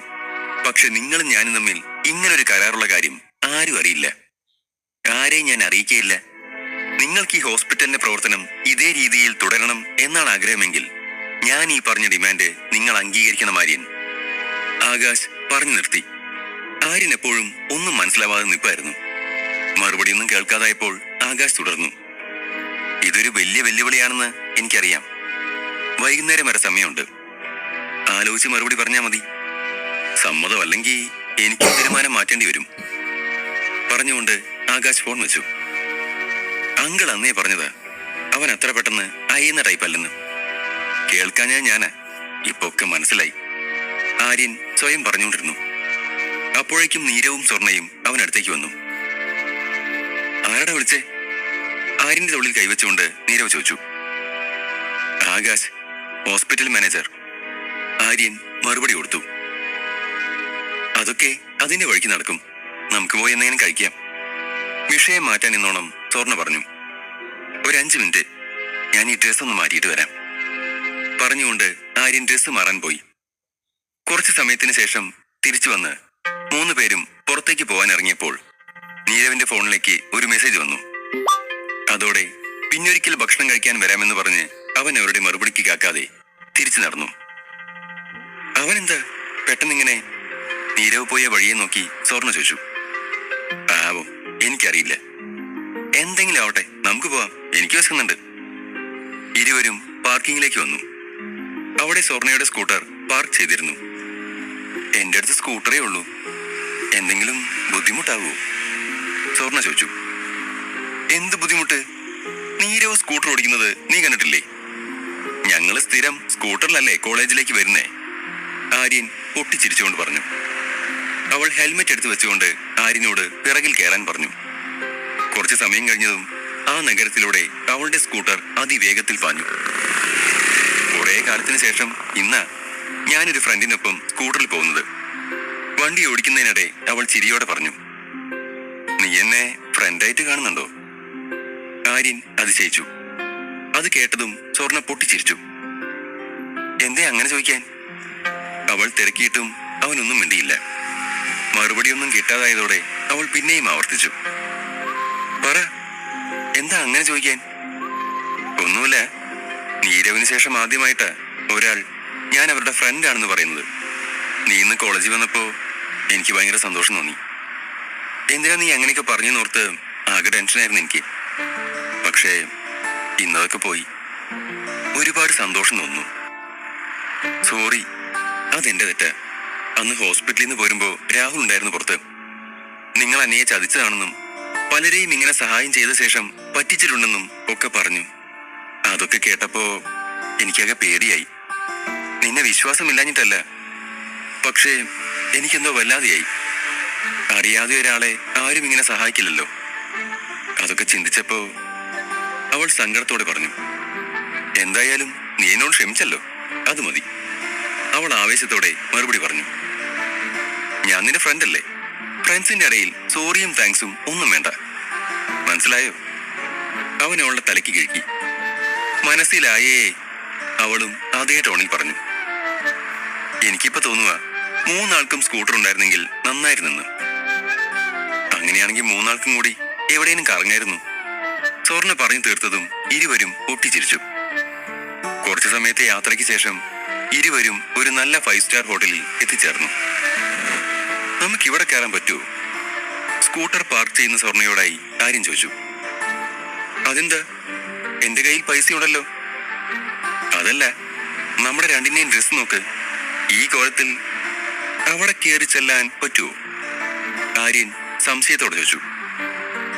ഓ ശരിയാ, ഇനി എന്താ ചെയ്യാ? അതിന് ഇത്ര സങ്കടപ്പെടണ്ട. നിനക്ക് എന്നെ 5 സ്റ്റാർ ഹോട്ടലിൽ കൊണ്ടുപോകണം, അത്രയല്ലേ ഉള്ളൂ. അതൊക്കെ ഇനിയും നടക്കും. ഇപ്പൊ നമുക്ക് മറ്റൊരു 5 സ്റ്റാർ ഹോട്ടലിൽ പോവാം. സ്വർണ വിഷമിക്കുന്നത് കണ്ട് അവളെ സമാധാനിപ്പിക്കാനായി ആര്യൻ പറഞ്ഞു. സ്വർണ വണ്ടി തിരിച്ചു. ഞാൻ പറഞ്ഞ 5 സ്റ്റാർ ഹോട്ടൽ ഈ വഴിയല്ല എന്ന് പറഞ്ഞുകൊണ്ട് ആര്യൻ ഹാൻഡിൽ ബാർ തിരിച്ചു. പിന്നെവിടെയാ? സ്വർണ അതിശയിച്ചുകൊണ്ട് ചോദിച്ചു. നീ നേരെ പോ. 250 മീറ്റർ അപ്പുറത്ത് വലതുവശത്തായിട്ട് ഒരു 5 സ്റ്റാർ ഹോട്ടലുണ്ട്. സ്വർണ അവൻ പറഞ്ഞ വഴിയെ വണ്ടിയെടുത്തു. കുറച്ചു കഴിഞ്ഞതും ഒരു തട്ടുകടയ്ക്ക് മുന്നിൽ വണ്ടി നിർത്താൻ ആര്യൻ പറഞ്ഞു. നമ്മള് 5 സ്റ്റാർ ഹോട്ടലിലേക്കല്ലേ പോകുന്നേ? തട്ടുകട നോക്കിക്കൊണ്ട് സ്വർണ ചോദിച്ചതും ആര്യൻ അടുത്ത് കണ്ട ബോർഡ് ചൂണ്ടിക്കാട്ടി. ഈ തട്ടുകടയുടെ പേര് 5 സ്റ്റാർ എന്ന. ഇവിടുത്തെ ഫുഡും അടിപൊളിയാ. അത് കേട്ടതും സ്വർണ്ണ അവനെ ഒന്ന് ഉറ്റുനോക്കി. നിനക്കെന്നെ 5 സ്റ്റാർ ഹോട്ടലിൽ കൊണ്ടുപോകണം എന്നല്ലേ ഉള്ളൂ, ഇതും 5 സ്റ്റാറാ. ആര്യൻ ചിരിച്ചുകൊണ്ട് പറഞ്ഞു. അവർ അതിനുള്ളിലേക്ക് കടന്നു. അതിനു ചുറ്റും നിറയെ ചെടികൾ നിറഞ്ഞൊരു കുഞ്ഞു പൂന്തോട്ടമുണ്ടായിരുന്നു. ആളുകളുടെ ഒച്ചയും ബഹളവും കേൾക്കാം. അവർ നേരെ നടന്ന് ഒഴിഞ്ഞു കിടന്നൊരു മൂലയ്ക്കുള്ള സീറ്റിൽ ചെന്നിരുന്നു. അവർക്കുള്ള ഭക്ഷണം ഓർഡർ ചെയ്തു. ഭക്ഷണം വരും മുൻപേ ആര്യൻ കൈ കഴുകാനായി ചെന്നു. അവൻ പോകുന്നത് നോക്കി സ്വർണ്ണയും ഇരുന്നു. അതേസമയം തന്നെ വെയിറ്ററും അവിടെ എത്തിയിരുന്നു. ഭക്ഷണം ടേബിളിലെത്തിയിട്ടും ആര്യനെ കാണാഞ്ഞ് സ്വർണ്ണ വാച്ചിൽ നോക്കി. കുറച്ച് സമയം കഴിഞ്ഞതും ആര്യൻ വന്ന് സീറ്റിലേക്ക് ഇരുന്നവിടെ വെയിറ്റർ ഫുഡ് വിളമ്പാൻ തുടങ്ങി. സ്വർണ്ണ അത് തടഞ്ഞുകൊണ്ട് പറഞ്ഞു, ഞങ്ങൾ വിളമ്പിക്കോളാം. സൗമ്യമായി പറഞ്ഞതും വെയിറ്ററും അത് സമ്മതിച്ച പോലെ അവിടെ നിന്ന് മടങ്ങി. അപ്പോഴും ആര്യൻ എന്തോ ആലോചിച്ചിരിക്കുകയായിരുന്നു. അവൻ ഈ ലോകത്തൊന്നും അല്ലെന്ന് കണ്ടതും സ്വർണ്ണ അവനെ തട്ടിപിടിച്ചു. എന്താലോചിച്ചിരിക്കുക, കഴിക്കേ, ഇല്ലെങ്കിൽ തണുത്തു പോവും. അവൾ പറഞ്ഞതും ആര്യൻ വേഗത്തിൽ കഴിക്കാൻ തുടങ്ങി. സ്വർണ്ണ ഒരു വായി കഴിച്ചതും അവൾ കിക്കിൾ വന്നു. അത് കണ്ടതും ആര്യൻ വേഗം ഒരു ഗ്ലാസ് വെള്ളമെടുത്ത് അവൾക്ക് കൊടുത്തു. ഓക്കെ ആയോ? അവൾ ഒന്ന് നോർമലായതും ആര്യൻ ചോദിച്ചു. അതിനവൾ ഉവ്വെന്ന് തലയാട്ടി. ഫുഡിന് ഭയങ്കര എരിവ്, കഴിക്കുന്നതിനിടയ്ക്ക് മുളക് കടിച്ചുപോയി, അതാ. പക്ഷെ ഫുഡ് അടിപൊളിയാ, നല്ല സ്വാദുണ്ട്, അവൾ പറഞ്ഞു തീർത്തു. കണ്ടോ, നമ്മൾ കരുതും പോലെയല്ല ഒന്നും, ആര്യൻ ചിരിയോടെ പറഞ്ഞതും നീ എന്താ ഉദ്ദേശിക്കുന്നതെന്ന് എനിക്ക് മനസ്സിലായി, ഇനി അത് പറയണ്ട. കുറച്ച് സമയത്തിനകം ഇരുവരും ഭക്ഷണം കഴിച്ചിറങ്ങി. കുറെ ഫോട്ടോസ് അവിടുത്തെ പൂന്തോട്ടത്തിൽ വെച്ച് ഒന്നിച്ചെടുത്ത ശേഷം അവിടെ നിന്നിറങ്ങി. എനിക്ക് കുറച്ച് വർക്കുണ്ട്, ഞാനൊരു ടാക്സി പിടിച്ചിട്ട് പോയിക്കോളാം, ആര്യൻ പറഞ്ഞു. സാരമില്ല, ഞാൻ കൊണ്ടാക്കാം, ഞാനിന്ന് ലീവാ. എന്നാ പ്രശ്നമില്ല. ആര്യൻ അവളുടെ സ്കൂട്ടറിലേക്ക് കയറാൻ തുടങ്ങി. പെട്ടെന്ന് മഴ വന്നു. നനയാതിരിക്കാൻ അവർ അവിടേക്ക് തന്നെ തിരിച്ചു കയറി. എന്നിട്ടും ഇരുവരുടെയും ദേഹത്ത് അങ്ങിങ്ങായി മഴയുടെ നനവുണ്ടായിരുന്നു. അകത്തേക്ക് വന്നതും ആര്യൻ തന്റെ മുടിയിൽ നിന്ന് വെള്ളം തട്ടിക്കളഞ്ഞു. സ്വർണ്ണയും അവളുടെ മുടി ഉണക്കാനുള്ള ശ്രമത്തിലായിരുന്നു. ഒരു ചായ കുടിച്ചാലോ? ഇവിടുത്തെ മസാല ചായ നല്ല ടേസ്റ്റാണ്, ആര്യൻ ചോദിച്ചു. അല്പസമയത്തിനപ്പുറം ആര്യൻ കയ്യിൽ 2 ചായയുമായി വന്നു. അവർ ചായ കുടിച്ചു കഴിയുമ്പോഴേക്കും മഴയും തോർന്നിരുന്നു. നമ്മൾ ഒരുമിച്ചൊരു ചായ കുടിക്കണമെന്ന് ഈ മഴയ്ക്കും ആഗ്രഹം ഉണ്ടായിരുന്നു എന്ന് തോന്നുന്നു. അതും മസാല ചായ. നിനക്കറിയോ, ഒരുമിച്ച് ചായ കുടിച്ച 2 പേര് തമ്മിലുള്ള ബന്ധം ഒന്നുകൂടി സ്ട്രോങ് ആവുമെന്ന ആര്യൻ പുറത്തേക്ക് കണ്ണു നട്ടുകൊണ്ട് പറഞ്ഞു. അതിന് സ്വർണ്ണ മറുപടിയായി ഒന്ന് ചിരിച്ചതേ ഉള്ളൂ. നീ എന്നെ ബീച്ച് റോഡിന്റെ അവിടെ ഇറക്കിയാൽ മതി, എനിക്കവിടെ ഒരാളെ കാണാനുണ്ട്, വാശിൽ നോക്കിക്കൊണ്ട് ആര്യൻ പറഞ്ഞു. കുറച്ചു സമയത്തിന് ശേഷം സ്വർണ്ണ അവനെ ബീച്ച് റോഡിൽ ഇറക്കി യാത്ര പറഞ്ഞു പോയി. സ്വർണ്ണ പോയതും ആര്യന്റെ മുഖത്ത് ഒരു ചിരി വിരിഞ്ഞു. ആര്യന് വല്ലാത്ത സന്തോഷം തോന്നി. ജീവിതത്തിൽ ആദ്യമായാണ് നീരവനെ പോലൊരു ഫ്രണ്ടിനെ അവന് കിട്ടിയത്. ഇത്രയും കാലത്തിനിടയ്ക്ക് നീരവല്ലാതെ മറ്റൊരാളും അവന് കൂട്ടുണ്ടായിരുന്നില്ല. കോളേജിലെ പിള്ളേര് പോലും നോട്ട്സിന് വേണ്ടിയായിരുന്നു അടുത്തത്. ആരും അവനെ ഒരു ഫ്രണ്ടായി കണ്ടിരുന്നില്ല. ആർക്കും അവനെ ഇഷ്ടവുമല്ലായിരുന്നു. ആര്യന് സ്വന്തമായി വീടും പൈസയും ഒന്നുമില്ലെന്നായിരുന്നു അവരുടെ ധാരണ. അവന്റെ കൂടെ നടക്കുന്നത് മോശമായ പ്രവൃത്തിയായിട്ടായിരുന്നു അവരൊക്കെ കണക്കാക്കിയത്. കോളേജ് ക്യാൻറ്റീനിൽ വെച്ചാണ് ആര്യൻ നീരവനെ ആദ്യമായിട്ട് കാണുന്നത്. കോളേജിൽ ചേർന്ന ആദ്യ ദിവസങ്ങളിൽ ആരോടും മിണ്ടിയിരുന്നില്ല. ആരോടും അധികം അടുപ്പം കാണിക്കാതെ എപ്പോഴും ഒറ്റയ്ക്കിരിപ്പായിരുന്നു. ഒരു ദിവസം ക്യാൻറ്റീനിൽ നിന്ന് ഭക്ഷണവും മേടിച്ച് ക്യാൻറ്റീനിലെ ഒരു മൂലക്കിരുന്ന് കഴിക്കാനായി പോയപ്പോ ക്ലാസ്സിലെ ഒരു പയ്യൻ വന്ന് ആര്യന്റെ മുന്നിൽ കാല് നീട്ടിവെച്ചു. അതോടെ ആര്യൻ കാല് തടഞ്ഞ് താഴെ വീണു. അത് കണ്ടതും ആ ചെറുക്കൻ പൊട്ടിച്ചിരിക്കാൻ തുടങ്ങി. ആര്യന് വല്ലാത്ത സങ്കടം വന്നു. അവൻ എങ്ങനെയൊക്കെയോ എഴുന്നേറ്റ് ഒന്നും മിണ്ടാതെ പുറത്തു വന്നിരുന്നു. വാങ്ങിച്ച ഭക്ഷണവും നിലത്ത് വീണിരുന്നു. കുറച്ചു കഴിഞ്ഞതും ആരോ ആര്യന്റെ അടുത്ത് വന്ന് നിന്നു. എന്തിനാ മോനെ നീ ഇങ്ങനെ കരഞ്ഞ് കണ്ണീര് വേസ്റ്റാക്കുന്നേ? ഇവിടെ പൈപ്പും വെള്ളമൊക്കെ ഉണ്ട്, നീയായിട്ട് ഇനി കരഞ്ഞ് വെള്ളം നനയ്ക്കണ്ട, കളിയാക്കി പറഞ്ഞതും ആര്യൻ ശബ്ദം കേട്ട ഭാഗത്തേക്ക് ഒന്ന് നോക്കി. അപ്പോൾ നീരവ് തന്റെ കൈ അവന്റെ ചുമലിൽ വെച്ചു. എല്ലാവർക്കും എനിക്കും നിനക്കും ഒക്കെ ജീവിതത്തിൽ പ്രശ്നങ്ങളുണ്ട്. പക്ഷെ ഈ നിസ്സാര പ്രശ്നത്തിനൊക്കെ കരഞ്ഞിരുന്നിട്ട് എന്താ കാര്യം? ദേ എന്നെ നോക്ക്, ഒരു കാര്യം പറയാം. ഒരാളെന്റെ നോട്ട്സ് കട്ടുകൊണ്ട് പോയിന്ന് കരുത്, അല്ലെങ്കിലേ അത് പഠിക്കാൻ വിഷമം. അതിലിടയ്ക്ക് അത് കളവ് കൂടി പോയാലോ? പോട്ടെന്ന് വെക്കണം, അല്ലാതെ കരഞ്ഞിട്ട് എന്താ കാര്യം? അത് കേട്ടതും ആര്യൻ ചിരി വന്നു. എന്റെ ചോറ് താഴെ വീണു. ആര്യൻ സങ്കടത്തോടെ പറഞ്ഞു, അതിനിപ്പോ എന്താ, വേറെ എടുക്കണം. നീരവ് കൂസലില്ലാതെ പറഞ്ഞു, എന്റെ അടുത്ത് പൈസയില്ല. ആര്യൻ തല താഴ്ത്തി പറഞ്ഞു. അത് കേട്ടപ്പോഴേക്കും നീരവ് അവന്റെ അടുത്ത് വന്ന് മുട്ടുകുത്തിയിരുന്നു. അപ്പൊ നീ ടോപ്പറാണോ? അവൻ കണ്ണു തുറച്ചുകൊണ്ട് ചോദിച്ചു. അത് കേട്ടതും ആര്യനൊന്നും മനസ്സിലായില്ല. എടാ, അതായത് നീ സ്കോളർഷിപ്പ് കിട്ടിയിട്ടാണോ പഠിക്കുന്നതെന്ന്. അങ്ങനെയാണെങ്കിൽ ദൈവമേ, നീ എന്റെ പ്രാർത്ഥന കേട്ടു. നീ എന്റെ ഫുഡ് എടുത്തോ, എന്നിട്ട് നിന്റെ നോട്ട്സ് എനിക്കിതാ. ആവേശത്തോടെ നീരവ് അത് പറഞ്ഞതും ആര്യൻ ചിരിച്ചുപോയി. പറഞ്ഞു തീർത്ത് നീരവ് നിഷ്കളങ്കമായി ആര്യനെ ഒന്ന് നോക്കി.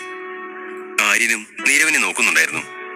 ആദ്യമായിരുന്നു അവനോട് ഒരാൾ ഇത്ര അടുപ്പത്തിൽ സംസാരിക്കുന്നത്, തോളിൽ പിടിക്കുന്നത്, സ്നേഹത്തോടെ വിളിക്കുന്നത്. ആ നിമിഷം അവിടെ വെച്ച് നീരവും ആര്യനും ഫ്രണ്ട്സായി. ഓരോന്നും ഓർത്തിരുന്നതും സമയം പോയതറിഞ്ഞില്ല. അവൻ വേഗം ഹോസ്പിറ്റലിലേക്ക് ചെന്നു. വാതിലിൽ തട്ടാതെ തന്നെ അവൻ ആകാശിന്റെ ക്യാബിനകത്തേക്ക് കയറി. ആര്യനെ കണ്ടതും ആകാശ് സംശയത്തോടെ നോക്കി. നിങ്ങളല്ലേ പറഞ്ഞത് നിങ്ങൾക്ക് വൈകുന്നേരത്തിനുള്ളിൽ ഉത്തരം വേണമെന്ന്? അതുകൊണ്ട് ഞാൻ തന്നെ വന്നത്. ആകാശ് ആര്യനെ അവിടെ പ്രതീക്ഷിച്ചിരുന്നില്ല. അധ്യായം 10. ആര്യൻ ആകാശിനെ കാണാനായി ആശുപത്രിയിലെത്തി. ആര്യന്റെ വരവ് പ്രതീക്ഷിച്ചില്ലെന്ന വണ്ണം അവനെ കണ്ടതും ആകാശിന്റെ മുഖത്തൊരു ഞെട്ടലുണ്ടായിരുന്നു. അത് മറയ്ക്കാനായി കണ്ണട ഊരി ടേബിളിൽ വെച്ചുകൊണ്ടവൻ ആര്യന് ഒരു നിറഞ്ഞ ചിരി സമ്മാനിച്ചു. ആര്യൻ തിരിച്ചു. എന്നെ ഇവിടെ പ്രതീക്ഷിച്ചില്ലെന്തോന്നു? തന്നെ നോക്കി നിൽക്കുന്ന ആകാശിനോട് ആര്യൻ ചോദിച്ചു. എന്താണെന്നറിയില്ല, നിങ്ങൾക്കെന്തോ പ്രത്യേകതയുണ്ട്. വേണ്ട വേണ്ടാന്ന് വെക്കുന്തോറും ഞാൻ നിങ്ങളെ വിശ്വസിച്ചു പോകുന്നു. ആകാശ് പറഞ്ഞു. നിങ്ങൾക്ക് എന്നെ പറ്റി എന്താ അഭിപ്രായമെന്നോ ഞാൻ നിങ്ങളുടെ മനസ്സിൽ എങ്ങനെയാണെന്നോ എനിക്കറിയില്ല. പക്ഷേ ഞാൻ നിങ്ങളെയും നിങ്ങളുടെ ജോലിയെയും ഒരുപാട് ബഹുമാനിക്കുന്നുണ്ട്. എപ്പോഴാ അസിസ്റ്റന്റ് ആയിട്ട് ജോയിൻ ചെയ്യേണ്ടത്? ആര്യൻ ചിരിയോടെ ചോദിച്ചു. ഏയ്, അതിന്റെ ആവശ്യമൊന്നുമില്ല. പറയുമ്പോൾ ആകാശിന്റെ മുഖത്തും ഒരു ചിരി തെളിഞ്ഞിരുന്നു. അത് കേട്ട ആര്യൻ അയാളെ ഒന്ന് സൂക്ഷിച്ചു നോക്കി. ആകാശ് ആര്യന്റെ അടുത്തേക്ക് വന്ന് ആര്യനെ കെട്ടിപ്പിടിച്ചു. ഞാൻ കരുതിയത് താൻ തന്റെ ഗേൾഫ്രണ്ടിനെ ഇംപ്രസ് ചെയ്യാൻ വേണ്ടിയിട്ടാ ഹോസ്പിറ്റൽ വരയ്ക്കരുതെന്നാ. പക്ഷേ എനിക്കിപ്പോ സത്യം ബോധ്യപ്പെട്ടു. ആദ്യമായിട്ട് എന്റെ ഊഹം ഒരാൾ തെറ്റിക്കുന്നത് അത് നിങ്ങളാണ്. ആകാശ് ബഹുമാനത്തോടെ പറയുമ്പോൾ ആര്യൻ നിശബ്ദം കേട്ട് നിൽപ്പായിരുന്നു. ഇവിടുത്തെ അറ്റൻഡർ എന്നോട് പറഞ്ഞു, ഡോക്ടർ സഞ്ജയുടെ സ്വഭാവം. അയാൾ തന്റെ ഫ്രണ്ടിനെ മാത്രമല്ല പല പെൺകുട്ടികളോടും മോശമായി പെരുമാറിയിട്ടുണ്ട്.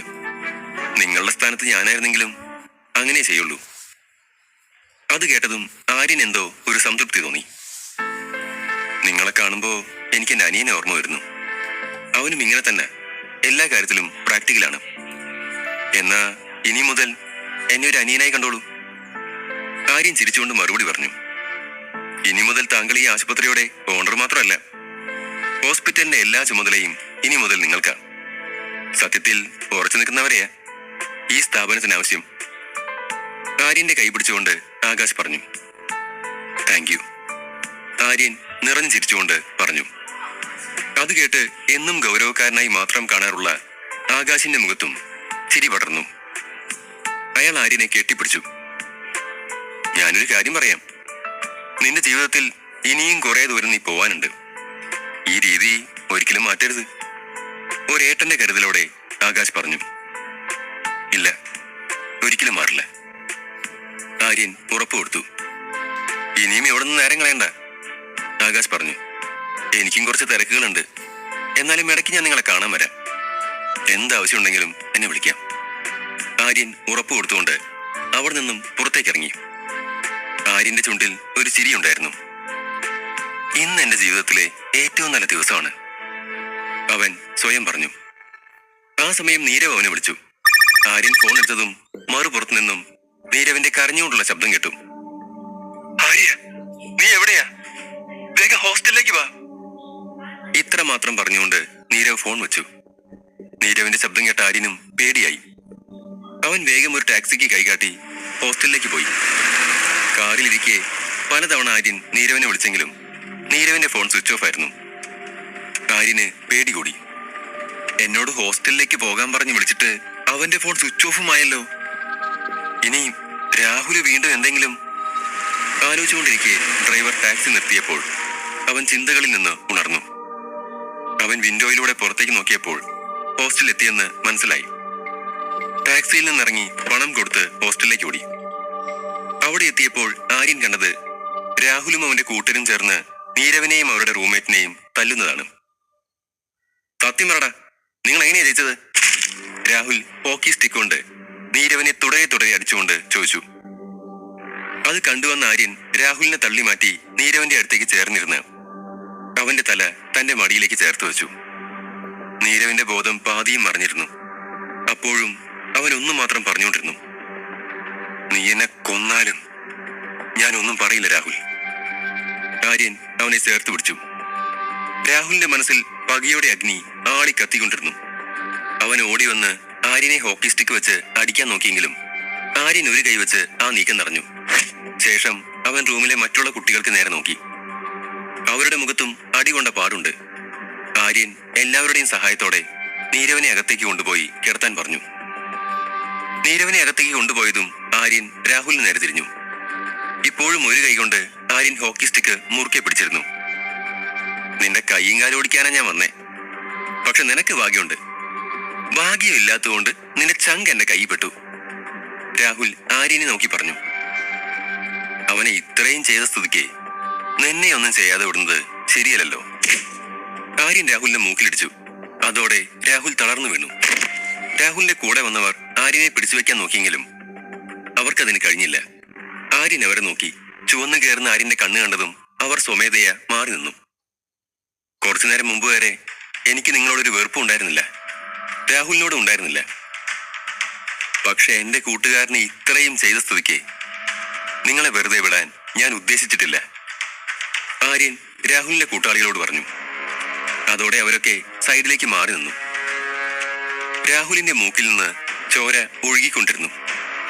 ആര്യൻ അവന്റെ അടുത്തേക്ക് വന്ന് ടീഷർട്ടിൽ കുത്തിപ്പിടിച്ച് എഴുന്നേപ്പിച്ചു. നിനക്ക് എങ്ങനെ ധൈര്യം വന്നു നീരവനോട് ഇത് ചെയ്യാൻ? അവൻ ഷർട്ടിൽ പിടിച്ച് വലിച്ചുകൊണ്ട് ചോദിച്ചു. ആര്യൻ പിന്നെയും അവനെ പൊതിരെ തല്ലി. അപ്പോഴേക്കും കുറച്ച് കുട്ടികൾ രാഹുലിനെ പിടിച്ചു മാറ്റി. നീ പോയി പ്രിൻസിപ്പാലിന് പരാതി കൊടുക്ക്, ഇല്ലെങ്കിൽ എല്ലാവരും നീയാണ് കുറ്റക്കാരനെന്ന് കരുതും, കോളേജിൽ നിന്നും പുറത്താക്കും. കൂട്ടത്തിൽ ഒരാൾ ആര്യനോട് പറഞ്ഞു. നിങ്ങൾ നീരവനെ ഹോസ്പിറ്റലിലെത്തിക്കേ, ഞാൻ ഡിപ്പാർട്ട്മെന്റിൽ പറഞ്ഞിട്ട് വരാം. നെറ്റിയിലെ വിയർപ്പ് തുറച്ച് നീക്കിക്കൊണ്ട് ആര്യൻ പറഞ്ഞു. പക്ഷേ ഇപ്പൊ പോയാ പ്രിൻസിപ്പലിനെ കാണാൻ പറ്റില്ലടാ. അടുത്തു നിന്നൊരുവൻ സമയം നോക്കിക്കൊണ്ട് ആര്യനോട് പറഞ്ഞു.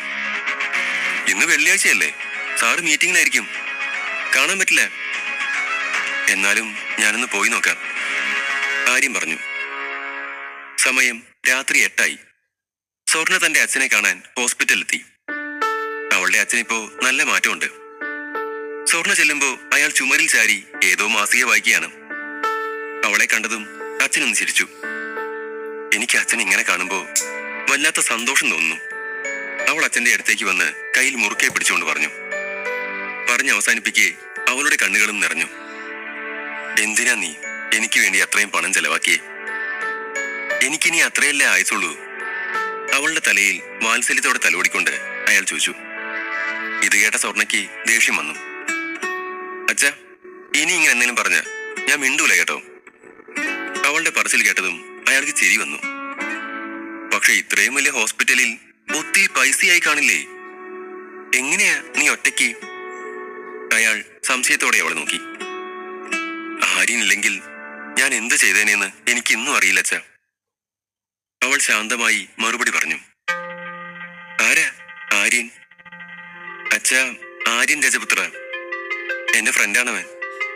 ആരാ അത്? ഏത് കുടുംബത്തിലാ? രജപുത്ര കുടുംബത്തിന്റെ ഏക അവകാശിയാ അവൻ. അവന്റെ മുഴുവൻ പണവും നമ്മുടെ ബാങ്കിലാ. അച്ഛനറിയോ, എന്റെ അവസ്ഥ കണ്ടിട്ടാ അവൻ ഈ ഹോസ്പിറ്റലിൽ വിലക്കെടുത്തത്. അതുകൂടി കേട്ടതും അച്ഛൻ ഒരു നിമിഷം ചിന്തയിലാണ്ടു. എന്തു പറ്റി അച്ഛാ?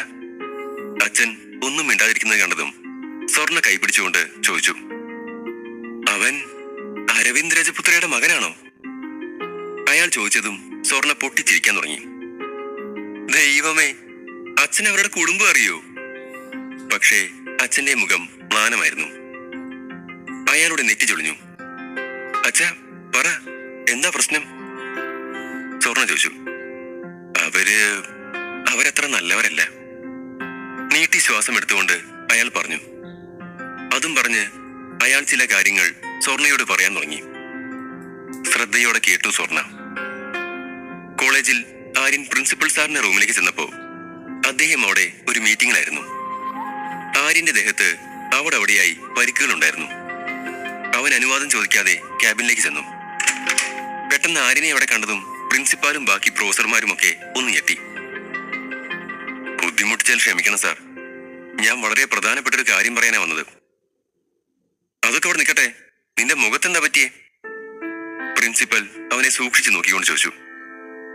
സാർ, നമ്മുടെ കോളേജിൽ വയലൻസ് കൂടി വരുന്നുണ്ട്. ആ രാഹുലും ഗ്യാങ്ങും ഞങ്ങളെ ഹോസ്റ്റലിൽ കയറി വന്ന് അടിച്ചു. രാഹുലിന്റെ പേര് കേട്ടതും പ്രിൻസിപ്പൽ മറ്റുള്ള സാറുമാരെ നോക്കി. ബാക്കി കാര്യങ്ങള് ഞാൻ പിന്നീട് അറിയിക്കാം, മീറ്റിംഗ് തീർന്നു എന്ന് പറഞ്ഞുകൊണ്ട് അവരെ പറഞ്ഞു വിട്ടു.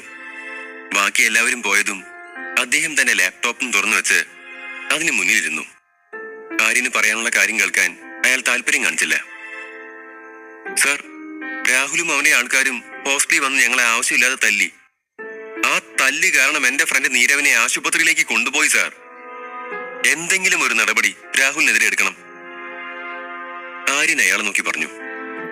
അത് കേട്ടതും പ്രിൻസിപ്പൽ ആര്യനെ ഒന്ന് നോക്കി. നോക്ക്, രാഹുൽ ഇവിടുത്തെ അത്യാവശ്യം പേരുകേട്ട കുടുംബത്തിലെ കുട്ടിയാ. അവന്റെ അച്ഛൻ രാഷ്ട്രീയക്കാരന്. അങ്ങനെയുള്ള അവൻ ഇതൊക്കെ ചെയ്തു എന്ന് പറഞ്ഞാൽ എനിക്ക് വിശ്വസിക്കാൻ പറ്റില്ല. അഥവാ ചെയ്തെങ്കിൽ നിങ്ങളവനെ എന്തെങ്കിലും ചെയ്തിട്ടാവും. അയാൾ മറുപടി പറഞ്ഞു. അത് കേട്ടതും ആര്യന്റെ നെറ്റി ചുളിഞ്ഞു. ഇല്ല സാർ, അങ്ങനെയൊന്നും നടന്നിട്ടില്ല. അവൻ മത്സരത്തിൽ തോറ്റേന്റെ ദേഷ്യം തീർത്തതാ. അവൻ മത്സരത്തിൽ എന്റെ ടീമിനോട് തോറ്റു. അതിന്റെ പകയാ എന്റെ ഫ്രണ്ടിനെ തല്ലിയിട്ട് അവൻ തീർത്തത്. അവനെതിരെ നിങ്ങൾ ഒരു നടപടിയും എടുത്തില്ലെങ്കിൽ അവന്റെ തെമ്മാടിത്തരം കൂടിക്കൊണ്ടിരിക്കും. അത് ഞങ്ങൾക്കും വിഷമാവും സാർ.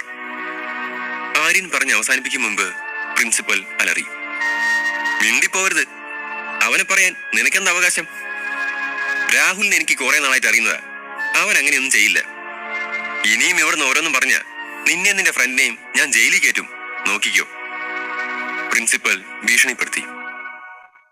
നിങ്ങള് രാഹുലിനെ ന്യായീകരിക്കുന്ന എന്തിനാ? ആര്യൻ ദേഷ്യത്തോട് ചോദിച്ചു. ഇല്ല, ഞാൻ ന്യായീകരിച്ചിട്ടൊന്നുമില്ല. ഒന്ന് ഇറങ്ങി പോകാമോ? എനിക്ക് കുറച്ച് ജോലിയുണ്ട്.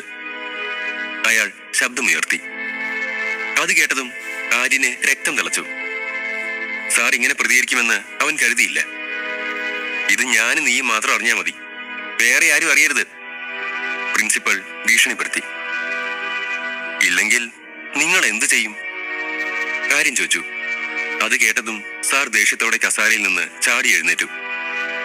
ഞാൻ നിന്നെ ഇവിടുന്ന് ഡിസ്മിസ് ചെയ്താ പിന്നെ നിനക്ക് എവിടെയും പഠിക്കാൻ പോകാൻ പറ്റില്ല. സർട്ടിഫിക്കറ്റും കിട്ടില്ല. അവരൊക്കെ വലിയ ആളുകളാ, വെറുതെ ഹീറോയിസം കളിക്കാൻ നിൽക്കണ്ട. പറഞ്ഞുകൊണ്ട് അയാൾ ലാപ്ടോപ്പിലേക്ക് ശ്രദ്ധ തിരിച്ചു. എന്തിനാ നിങ്ങൾ ഇങ്ങനെയൊക്കെ കാണിക്കുന്നതെന്ന് എനിക്ക് മനസ്സിലായി. 24 മണിക്കൂറിനുള്ളിൽ നിങ്ങളെ ഇവിടുന്ന് പുറത്താക്കിയില്ലെങ്കിൽ എന്റെ പേര് ആര്യൻ എന്നല്ല. നീ എന്താ എന്നെ ഭീഷണിപ്പെടുത്തുകയാണോ? എന്നാ പിന്നെ അങ്ങനെ ആവട്ടെ. എന്താ ചെയ്യാൻ പറ്റാന്ന് വെച്ചാ ചെയ്യ്. ആര്യന്റെ വെല്ലുവിളി കണക്കിലെടുക്കാതെ അയാൾ പുച്ഛിച്ച് ചിരിച്ചു. 11. ആര്യൻ രാഹുലിനെതിരെ പരാതിയുമായി ഇന്നേരം അത്രയും പ്രിൻസിപ്പാലിന്റെ ക്യാബിനിൽ തന്നെ നിൽപ്പായിരുന്നു. പണം വിദ്യാഭ്യാസത്തെ കൂടി ഭരിക്കുന്നുണ്ടെന്ന് എനിക്കറിയില്ലായിരുന്നു. പ്രിൻസിപ്പാളിന്റെ മുഖം നോക്കി ആര്യൻ പറഞ്ഞു. നീ അതിനെ ലോകം കണ്ട് തുടങ്ങിയോടാ. ചെറിയ പ്രായമല്ലേ, ഇനിയും എന്തുമാത്രം കാണാൻ കിടക്കുന്നു. പ്രിൻസിപ്പാൾ പുച്ഛിച്ചതും ഒന്നും മിണ്ടാതെ അവൻ പുറത്തേക്കിറങ്ങി. ആ സമയം പ്രിൻസിപ്പൽ മറ്റാരോടോ ഫോണിൽ സംസാരിക്കുന്ന ശബ്ദം കേട്ടിരുന്നു. രാഹുൽ, അവൻ നിന്നെയും നീ അവനെയും ഒന്നും ചെയ്തിട്ടില്ല, അങ്ങനെ മതി. അച്ഛനോട് ഇതൊന്നും പറയണ്ട. ഫോണിൽ കൂടി രാഹുലിനോട് പറയുന്നത് കേട്ടതും ഇതൊക്കെ ഇവർ തമ്മിലുള്ള ഒത്തുകളിയാണെന്ന് അവന് മനസ്സിലായി.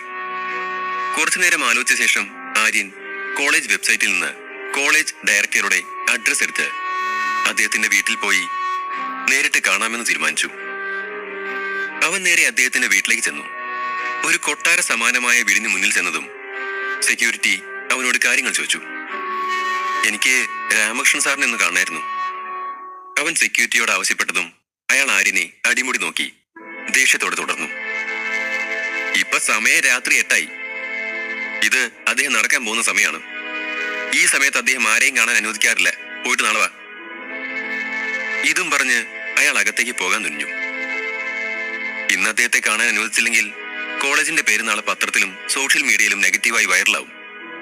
അതോടെ അദ്ദേഹത്തിന് ഇതുവരെ ഉണ്ടായിരുന്ന പേരും പ്രശസ്തിയും ഒക്കെ ഇല്ലാതാകും. അത് വേണ്ടെന്നാണെങ്കിൽ പോയി പറ. ഞാൻ വെറുതെ തമാശ പറയുവാണെന്ന് കരുതണ്ട. ഉറപ്പായിട്ടും ഞാൻ ചെയ്യും. അതോടെ നിങ്ങളുടെ പണിയും പോവും. കാരണം ഞാൻ കാണാൻ വന്നിട്ട് നിങ്ങൾ സമ്മതിച്ചില്ലെന്നേ ഞാൻ മീഡിയക്കാരോട് പറയൂ. അതോടെ നിങ്ങളുടെ കാര്യം തീരുമാനമാവും. ആര്യൻ അത് പറഞ്ഞതും അയാളൊന്ന് ആലോചിച്ച ശേഷം പറഞ്ഞു, ഓക്കെ, ഒന്ന് വെയിറ്റ് ചെയ്യ്, ഞാനൊന്ന് പെർമിഷൻ ചോദിച്ചിട്ട് വരാം. അയാൾ അകത്ത് പോയി കുറച്ചു സമയം കഴിഞ്ഞതും പുറത്തേക്ക് വന്നു. സാറ് വിളിക്കുന്നുണ്ട്. അത് കേട്ട് ആര്യൻ സെക്യൂരിറ്റിയുടെ പുറത്ത് ഒന്ന് തട്ടിക്കൊണ്ട്, അതെനിക്കിഷ്ടായി, നിങ്ങൾ കൊള്ളാം. ആര്യൻ സെക്യൂരിറ്റിക്കൊപ്പം അകത്തേക്ക് നടന്നു. ഇവിടെ നിൽക്ക്, സാറിപ്പോ വരും. ആര്യനോട് അത് പറഞ്ഞ് സെക്യൂരിറ്റി പോയതും ഒരു 50-55 വയസ്സ് പ്രായമുള്ള ഒരു മനുഷ്യൻ ആ മുറിയിലേക്ക് വന്നു. കണ്ടാൽ ഒരു സാധാരണക്കാരനാണെന്ന് തോന്നുമെങ്കിലും മുഖത്തെ ഗൗരവം അയാളുടെ നില വെളിപ്പെടുത്തുന്നതായിരുന്നു. അയാൾ അകത്തേക്ക് വന്നതും ആര്യൻ എഴുന്നേറ്റ് നിന്നു. ആര്യനോട് ഇരിക്കാൻ ആംഗ്യം കാണിച്ചുകൊണ്ട് അയാളും കസാരയിലേക്ക് ഇരുന്നുകൊണ്ട് ആര്യനിലേക്ക് ശ്രദ്ധ തിരിച്ചു. ഈ രാത്രി എന്നെ കാണാൻ വരാൻ മാത്രം എന്താ പ്രശ്നം? എന്തോ കോളേജുമായി ബന്ധപ്പെട്ട പ്രശ്നമാണെന്ന് സെക്യൂരിറ്റി പറഞ്ഞു. എന്താ? അതെ സാർ, സത്യത്തിൽ പ്രശ്നം കോളേജിലെ പ്രിൻസിപ്പാൾ സന്തോഷിനെ പറ്റിയാണ്. ആര്യൻ ഉത്തരം പറഞ്ഞു. സന്തോഷിന്റെ പേര് കേട്ടതും അദ്ദേഹത്തിന്റെ നെറ്റി ചൊളിഞ്ഞു. നീ ആരെ പറ്റിയാ പറയുന്നതെന്ന് വല്ല ബോധമുണ്ടോ? ആര്യന്റെ അടുത്തേക്ക് നീങ്ങി നിന്നുകൊണ്ട് അയാൾ പതുക്കെ ചോദിച്ചു. എനിക്കറിയാം, അറിഞ്ഞിട്ട് തന്നെയാ സംസാരിക്കുന്നേ. വിദ്യാഭൂഷണി കോളേജിലെ പ്രിൻസിപ്പൽ സന്തോഷ് നാരായണനെ പറ്റി തന്നെയാ ഞാൻ പറയുന്നേ. ആര്യൻ അദ്ദേഹത്തിന്റെ മുഖത്ത് നോക്കി ഉറപ്പോടെ പറഞ്ഞു. അത് കേട്ടതും തന്റെ കണ്ണടയൂരി ടേബിളിൽ വെച്ചുകൊണ്ട് രാമകൃഷ്ണൻ അവനോട് ബാക്കി പറയാൻ പറഞ്ഞു. സാർ, എന്റെ പേര് ആര്യൻ. ഞാൻ വിദ്യാഭൂഷണി കോളേജിലെ ബികോം വിദ്യാർത്ഥിയാണ്. ഞാൻ എന്റെ ഫ്രണ്ട് നീരവനൊപ്പം കോളേജ് ഹോസ്റ്റലിലാ താമസം. സ്വയം പരിചയപ്പെടുത്തിയ ശേഷം ആര്യൻ തുടർന്നു. രാഹുൽ എന്നൊരു പയ്യൻ ഇന്ന് നമ്മുടെ ഹോസ്റ്റലിൽ കയറി വന്ന് എന്റെ കൂട്ടുകാരൻ നീരവനെയും എന്റെ റൂംമേറ്റായ മറ്റൊരു കുട്ടിയെയും തല്ലി. രണ്ടാൾക്കും പരിക്കുണ്ട്. നീരവനെ ഹോസ്പിറ്റലിൽ കൊണ്ടുപോയതാണ്. ഇക്കാര്യം ഞാൻ നമ്മുടെ പ്രിൻസിപ്പാലിനോട് പറഞ്ഞപ്പോ എന്നോട് മിണ്ടാതെ പോവാനാ പറഞ്ഞത്. എല്ലാം കേട്ട് കഴിഞ്ഞതും രാമകൃഷ്ണൻ നീട്ടി ഒന്ന് ശ്വാസമെടുത്തു. ഞാൻ എന്താ ഇതിൽ ചെയ്യണ്ടേ? സാറ് പ്രിൻസിപ്പാലിനും രാഹുലിനുമെതിരെ ആക്ഷൻ എടുക്കണം. അങ്ങനെയാണെങ്കിൽ മാത്രമേ നീരവന് നീതി കിട്ടൂ. ആര്യൻ മുഖവുരയില്ലാതെ പറഞ്ഞു. അത് കേട്ടതും അദ്ദേഹം അവനെ നോക്കി ചിരിച്ചു. മറുവശത്ത് സ്വർണ്ണ അപ്പോഴും അവളുടെ അച്ഛനൊപ്പം ആശുപത്രിയിൽ തന്നെയായിരുന്നു. അവളുടെ അച്ഛൻ ആര്യന്റെ അച്ഛൻ അരവിന്ദിനെ കുറിച്ച് ചില കാര്യങ്ങൾ പറയുകയാണ്. അവൾ അതൊക്കെ ശ്രദ്ധയോടെ കേട്ടു. സ്വർണ്ണ എന്തോ ചോദിക്കാൻ തുനിഞ്ഞതും നേഴ്സ് അവിടേക്ക് വന്നു. എനിക്ക് അയാളുടെ BP ഒന്ന് ചെക്ക് ചെയ്യണം. നേഴ്സ് പറഞ്ഞതും സ്വർണ്ണ ബെഡിൽ നിന്ന് മാറി അടുത്തുള്ള സ്റ്റൂളിലേക്ക് ഇരുന്നു. ഞാൻ എന്റെ മോളോട് ചില പ്രധാനപ്പെട്ട കാര്യങ്ങൾ പറയുവാണ്. കുറച്ച് സമയം കഴിഞ്ഞു വാ, സ്വർണ്ണയുടെ അച്ഛൻ നേഴ്സിനോട് പറഞ്ഞു. സാർ, അധികം സ്ട്രെയിൻ മനസ്സിന് കൊടുക്കണ്ട. അങ്ങനെയായ നിങ്ങൾ പിന്നെയും പഴയ അവസ്ഥയിലാവും. പരമാവധി റെസ്റ്റ് എടുക്ക്. നേഴ്സ് സ്വർണ്ണയെ നോക്കി എന്തൊക്കെയോ ആംഗ്യം കാണിച്ചു. അത് കണ്ട സ്വർണ്ണയും ശരിയെന്ന് തലയാട്ടി. ഒന്നും മനസ്സിലാകാതിരുന്ന ദേവാനന്ദ് അവരോട് ദേഷ്യപ്പെടാൻ തുടങ്ങി. നിങ്ങൾക്ക് പറഞ്ഞാൽ മനസ്സിലാവില്ലേ? എനിക്ക് കുറച്ച് പ്രധാനപ്പെട്ട കാര്യങ്ങൾ എന്റെ മോളോട് പറയാനുണ്ട്. നിങ്ങൾ പിന്നെ വാ, അയാൾ ദേഷ്യത്തോട് പറഞ്ഞു. പറഞ്ഞുകൊണ്ടിരിക്കെ തന്നെ നേഴ്സ് അയാൾക്ക് ഉറക്കത്തിനുള്ള ഇഞ്ചക്ഷൻ വെച്ചു. 5 മിനിറ്റ് കഴിഞ്ഞതും അയാൾ ഉറക്കത്തിലേക്ക് വീണു. നോക്ക്, തന്റെ അച്ഛൻ വളരെ ക്രൂഷ്യൽ സിറ്റുവേഷനിൽ നിന്ന് ഭേദപ്പെട്ട് വരികയാണ്. ഇപ്പോഴും പൂർണ്ണമായും ഭേദമായിട്ടില്ല താനും. തലയ്ക്കധികം സ്ട്രെയിൻ കൊടുത്താൽ പിന്നെ ആളുടെ അവസ്ഥ മുൻപുള്ളതിനേക്കാൾ സീരിയസ് ആവും. ബ്രെയിൻ ഹെമറേജിലേക്ക് വരെ വരാൻ സാധ്യതയുണ്ട്. ഇഞ്ചക്ഷൻ വെച്ച് കഴിഞ്ഞ് നേഴ്സ് സ്വർണയോട് പറഞ്ഞു. ഞാൻ ശ്രദ്ധിച്ചോളാം, സ്വർണ പേടിയോടെ പറഞ്ഞു. നേഴ്സ് പോയതും സ്വർണ മൊബൈൽ ഫോൺ ഓണാക്കി അതിൽ ഇന്ന് താനും ആര്യനും കൂടി എടുത്ത ഫോട്ടോയിലേക്ക് നോക്കിയിരുന്നു. സമയം 10 മണി കഴിഞ്ഞു. ആര്യനും രാമകൃഷ്ണനും സംസാരിക്കുകയാണ്. ഞാൻ താങ്കളെപ്പറ്റി കുറെ കേട്ടിട്ടുണ്ട്. എന്തെങ്കിലും ചെയ്യാൻ സാറിന് പറ്റുമെന്ന പ്രതീക്ഷയല്ല ഇങ്ങോട്ട് വന്നത്. രാമകൃഷ്ണൻ ആലോചിച്ച ശേഷം തുടർന്നു. നീ ഒരാള് മാത്രം വിചാരിച്ച സന്തോഷിനെ പുറത്താക്കാൻ പറ്റില്ല. അതിനവിടുത്തെ എല്ലാവരുടെയും സപ്പോർട്ട് വേണം. അത് പറഞ്ഞുകൊണ്ട് കസാരയിൽ നിന്ന് എഴുന്നേറ്റ് അയാൾ ആര്യനെ നോക്കി. ഞാനൊരു കാര്യം പറയാം, ഹീറോയിസം കാണിച്ച് നടക്കാതെ പഠിക്കാൻ നോക്കാദ്യം, എന്നിട്ട് എന്തെങ്കിലും പണിയെടുത്ത് ജീവിക്കാൻ നോക്ക്. അത് കേട്ട് ആര്യന് ദേഷ്യം വന്നു. കോളേജ് ഡയറക്ടറായിട്ട് നിങ്ങൾക്ക് പിന്നെന്താ ചെയ്യാൻ പറ്റുന്നത്? എത്ര പണം കൊടുത്തിട്ടാ ആ സന്തോഷ് ഈ സ്ഥാനത്തേക്ക് കയറിയേ? 70-80 ലക്ഷം വരും. എന്തേ? രാമകൃഷ്ണൻ മറുപടി കൊടുത്തു. നീ എന്തിനാ ഇതൊക്കെ ചോദിക്കുന്നേ? അയാളുടെ ചോദ്യം കേട്ട് ആര്യൻ ഒന്ന് ചിരിച്ചതേ ഉള്ളൂ. കോളേജിൽ നിന്ന് പ്രിൻസിപ്പാലിനെ പുറത്താക്കുന്നത് നീ പറയും പോലെ എളുപ്പമൊന്നുമല്ല. ഇപ്പൊ കുറെ എണ്ണം ഓരോ സിനിമയും കണ്ടിട്ട് വരും. ലൈഫ് നിങ്ങൾ വിചാരിക്കുന്ന പോലെ ഒന്നുമല്ല. സിനിമ പോലല്ല ജീവിതം. ഞാൻ ഇപ്പൊ തന്നെ നിങ്ങളുടെ കോളേജ് അക്കൗണ്ടിലേക്ക് പണം അയക്കാം. ഡയറക്ടർ ബോർഡ് മെമ്പേഴ്സിന്റെ കൂട്ടത്തിൽ എന്റെ പേരും കൂടി ഉൾപ്പെടുത്തണം. എന്റെ ഡൊണേഷൻ മറ്റാരേക്കാളും എന്തിനേക്കാളും വലുതായിരിക്കും. ധൈര്യമായിട്ട് ചേർത്തോളൂ. അത് കേട്ടതും രാമകൃഷ്ണൻ അവനെ ഒന്നുകൂടി നോക്കി. ഇത് തമാശ പറയാനുള്ള നേരമല്ല, അയാൾ താക്കീതെന്ന പോലെ പറഞ്ഞു. നമ്മൾ തമ്മിൽ സംസാരിക്കുന്നത് തമാശയല്ലല്ലോ സാർ, ഞാൻ കാര്യമായിട്ട് പറഞ്ഞതാ. ആര്യൻ വിശ്വനാഥനെ വിളിച്ചു. മറുപുറത്ത് ഫോൺ എടുത്തതും, അങ്കിൾ, നമുക്ക് വിദ്യാഭൂഷണി കോളേജിൽ ഒരു ഇൻവെസ്റ്റ്മെന്റ് വേണം. തരപ്പെടുത്താൻ പറ്റുമോ? തീർച്ചയായും, വിശ്വനാഥൻ മറുപടി പറഞ്ഞു. അങ്ങനെയാണെങ്കിൽ എത്രയും പെട്ടെന്ന് വിദ്യാഭൂഷണി കോളേജ് അക്കൗണ്ടിലേക്ക് 1,60 ലക്ഷം രൂപ അയക്കണം. സമ്മതം അറിയിച്ച് വിശ്വനാഥൻ കോൾ കട്ട് ചെയ്തു. തന്നെ നോക്കുന്ന രാമകൃഷ്ണനെ ആര്യൻ പുച്ഛത്തോടെ ഒന്ന് നോക്കിയ ശേഷം പറഞ്ഞു, അക്കൗണ്ട് ഒന്ന് ചെക്ക് ചെയ്യൂ. അത് കേട്ടതും രാമകൃഷ്ണൻ പെട്ടെന്ന് പോയി ടേബിളിൽ വെച്ചിരുന്ന ലാപ്ടോപ്പിൽ അക്കൗണ്ട് തുറന്ന് അതിലെ ട്രാൻസാക്ഷൻസ് നോക്കാൻ തുടങ്ങി. 2 മിനിറ്റിനുള്ളിൽ അക്കൗണ്ടിൽ പണം വന്നത് കണ്ട് അയാൾ അതിശയിച്ചു. നിങ്ങൾ ആരാ? കുറച്ച് മുന്നേ വരെ ഞാൻ നിങ്ങളുടെ കോളേജിലെ ഒരു വിദ്യാർത്ഥി മാത്രമായിരുന്നു. പക്ഷെ ഇപ്പോ നിങ്ങളുടെ കോളേജ് തന്നെ വിലക്കെടുത്തവനാ. രാമകൃഷ്ണൻ ഞെട്ടലോടെ അവനെ നോക്കി. അയാളെ ഇപ്പൊ തന്നെ കോളേജിൽ നിന്ന് പുറത്താക്കണം. It's my order. ഞാൻ ഇപ്പൊ തന്നെ സന്തോഷിന് മെയിൽ അയച്ചോളാം. രാമകൃഷ്ണൻ ഭവ്യതയോടെ മറുപടി പറഞ്ഞു. Thank you and nice to meet you. ഗൗരവത്തോടെ പറഞ്ഞുകൊണ്ട് ആര്യൻ പുറത്തേക്ക് ഇറങ്ങിയതും രാമകൃഷ്ണൻ ചെയറിലേക്ക് ചാഞ്ഞിരുന്നു പോയി. ആര്യൻ ആശുപത്രിയിൽ എത്തുമ്പോൾ വാർഡിന് മുന്നിൽ കോളേജിലെ ചില കുട്ടികൾ തടിച്ചുകൂടി നിൽക്കുന്നുണ്ടായിരുന്നു. അവൻ അവിടേക്ക് ചെന്ന് ഉള്ളിൽ കയറി നീരവനെ നോക്കി. അവന് ബോധം വന്നിട്ടുണ്ട്. കയ്യിൽ പ്ലാസ്റ്റർ ഇട്ടിട്ടുണ്ട്. നെറ്റിയിൽ ഒരു സ്റ്റിച്ചും. അത് കണ്ടപ്പോ ആര്യന് വല്ലാത്ത വിഷമം തോന്നി. എന്തു പറ്റിയടാ? നീരവ് ചോദിച്ചു. നീ എനിക്ക് വേണ്ടി അടികൊണ്ടല്ലേ? അവനെ കെട്ടിപ്പിടിച്ചുകൊണ്ട് ആര്യൻ ചോദിച്ചു. നിനക്ക് വേണ്ടി ജീവൻ വരെ കളയാൻ ഞാൻ തയ്യാറാ. നൻപണ്ട. അത് കേട്ടതും ആര്യൻ ഉറക്കെ ചിരിക്കാൻ തുടങ്ങി. ഇതൊന്നും കണ്ട് നീ പേടിക്കണ്ട, പെട്ടെന്ന് ശരിയാവും. എടാ, എനിക്ക് ഇവിടുന്ന് പോരാൻ തോന്നുന്നില്ല. ഇവിടുത്തെ നേഴ്സുമാരൊക്കെ അടിപൊളിയാ.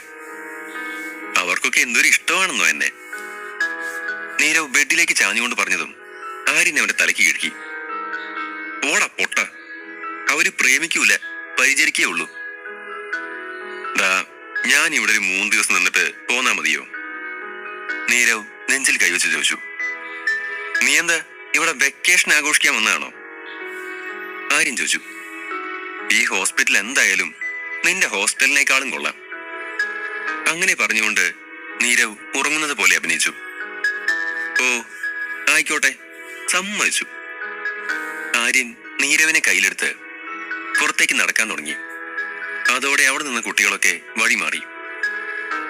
ഞാൻ ആലോചിക്കായിരുന്നടാ, എനിക്ക് വല്ലതും സംഭവിച്ചു പോയിരുന്നെങ്കിൽ നീ ആ രാഹുലിനോട് പകരം വീട്ടാൻ ആ ഹോസ്റ്റല് തന്നെ അങ്ങ് വാങ്ങിയേനേന്ന്.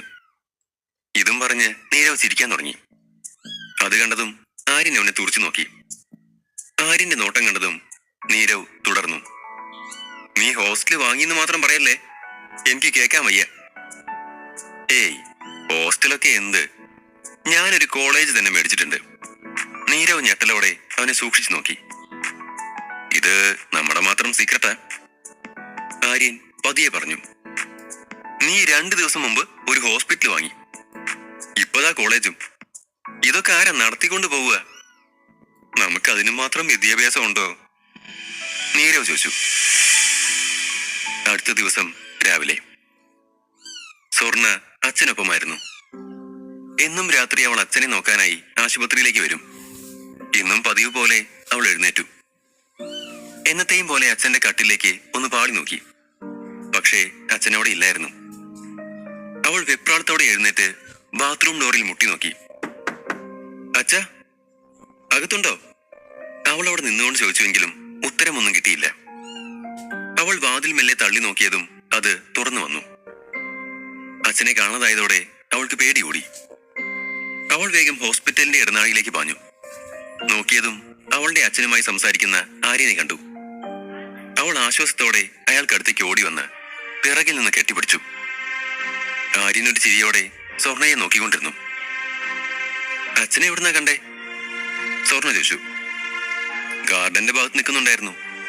റൂം നമ്പർ മറന്നുപോയി, പാവം. ആര്യൻ പറഞ്ഞതും സ്വർണ അവനോട് നന്ദി പറഞ്ഞ് അച്ഛനെ വാർഡിലേക്ക് കൂട്ടിക്കൊണ്ടുപോയി. ഞാൻ ചെറിയ കുട്ടിയൊന്നുമല്ല, എനിക്ക് ഒറ്റയ്ക്ക് നടക്കാൻ അറിയാം. നടക്കുന്നതിനിടെ സ്വർണയുടെ പിടിവിട്ടുകൊണ്ട് അദ്ദേഹം ദേഷ്യത്തോടെ പറഞ്ഞു. അത് കേട്ടതും സ്വർണയ്ക്കും ദേഷ്യം വന്നു. അതെ, ഒറ്റയ്ക്ക് നടക്കാൻ അറിയാം, പക്ഷേ വാർഡ് നമ്പർ അറിഞ്ഞൂടാ. എവിടെയെങ്കിലൊക്കെ പോയി നിൽക്കും. ഞാൻ പറഞ്ഞിട്ടുള്ളതല്ലേ ഒറ്റയ്ക്ക് എവിടെയും പോകരുതെന്ന്. പിന്നെ എന്തിനാ പോയേ? പറയുന്നതിനിടയിൽ അയാളോടുള്ള സ്നേഹവും കരുതലും ദേഷ്യവും കലർന്നുകൊണ്ട് അവളുടെ കണ്ണ് നിറഞ്ഞൊഴുകി. അതോടെ അവളെ ഒന്ന് നോക്കിക്കൊണ്ട് അച്ഛൻ മിണ്ടാതെ അകത്തേക്ക് നടന്നു. അച്ഛൻ അകത്ത് കടന്നതും സ്വർണ ആര്യൻ അകത്തേക്ക് പോയി. താങ്ക്സ് ആര്യൻ, ഞാൻ എത്ര പേടിച്ചെന്നോ. പെട്ടെന്ന് എന്റെ കൺമുന്നിൽ ഇല്ലാഞ്ഞപ്പോ ഞാൻ എന്തൊക്കെയോ ചിന്തിച്ചു പോയി. പക്ഷേ നീ നിന്റെ അച്ഛനോട് സംസാരിച്ച രീതി എനിക്കിഷ്ടായില്ല. പോയി സോറി പറയണം. നിനക്കൊന്നും അല്ലെങ്കിലും അച്ഛൻ കൺമുന്നിലുണ്ടല്ലോ. അതില്ലാത്തവരുടെ അവസ്ഥ ഓർത്ത് നോക്കിയിട്ടുണ്ടോ? അത് പറഞ്ഞതും ആര്യന്റെ കണ്ണ് ചെറുതായി നനഞ്ഞു. പക്ഷേ അത് സ്വർണ കാണരുതെന്ന് കരുതി അവൻ കണ്ണിറുക്കി അടച്ചു തുറന്നുകൊണ്ട് അവിടെ നിന്നും പോകാൻ തുനിഞ്ഞു. പക്ഷെ അപ്പോഴേക്കും സ്വർണ അവന്റെ കയ്യിൽ പിടിച്ചു. അതോടെ അവൻ തന്റെ ഷർട്ടിന്റെ സ്ലീവിൽ കണ്ണ് തുടച്ചുകൊണ്ട് സ്വർണയെ നോക്കി. ഞാൻ എന്തായാലും അച്ഛനോട് സോറി പറഞ്ഞോളാം, കൊച്ചുകുട്ടിയെ പോലെ ചെവിയിൽ കൈവച്ച് സ്വർണ പറഞ്ഞു. ആര്യൻ ഒന്ന് ചിരിച്ച ശേഷം അവിടെ നിന്ന് മടങ്ങി. കൃത്യം 10 മണി ആര്യൻ പ്രിൻസിപ്പലിന്റെ ഓഫീസിലെത്തി.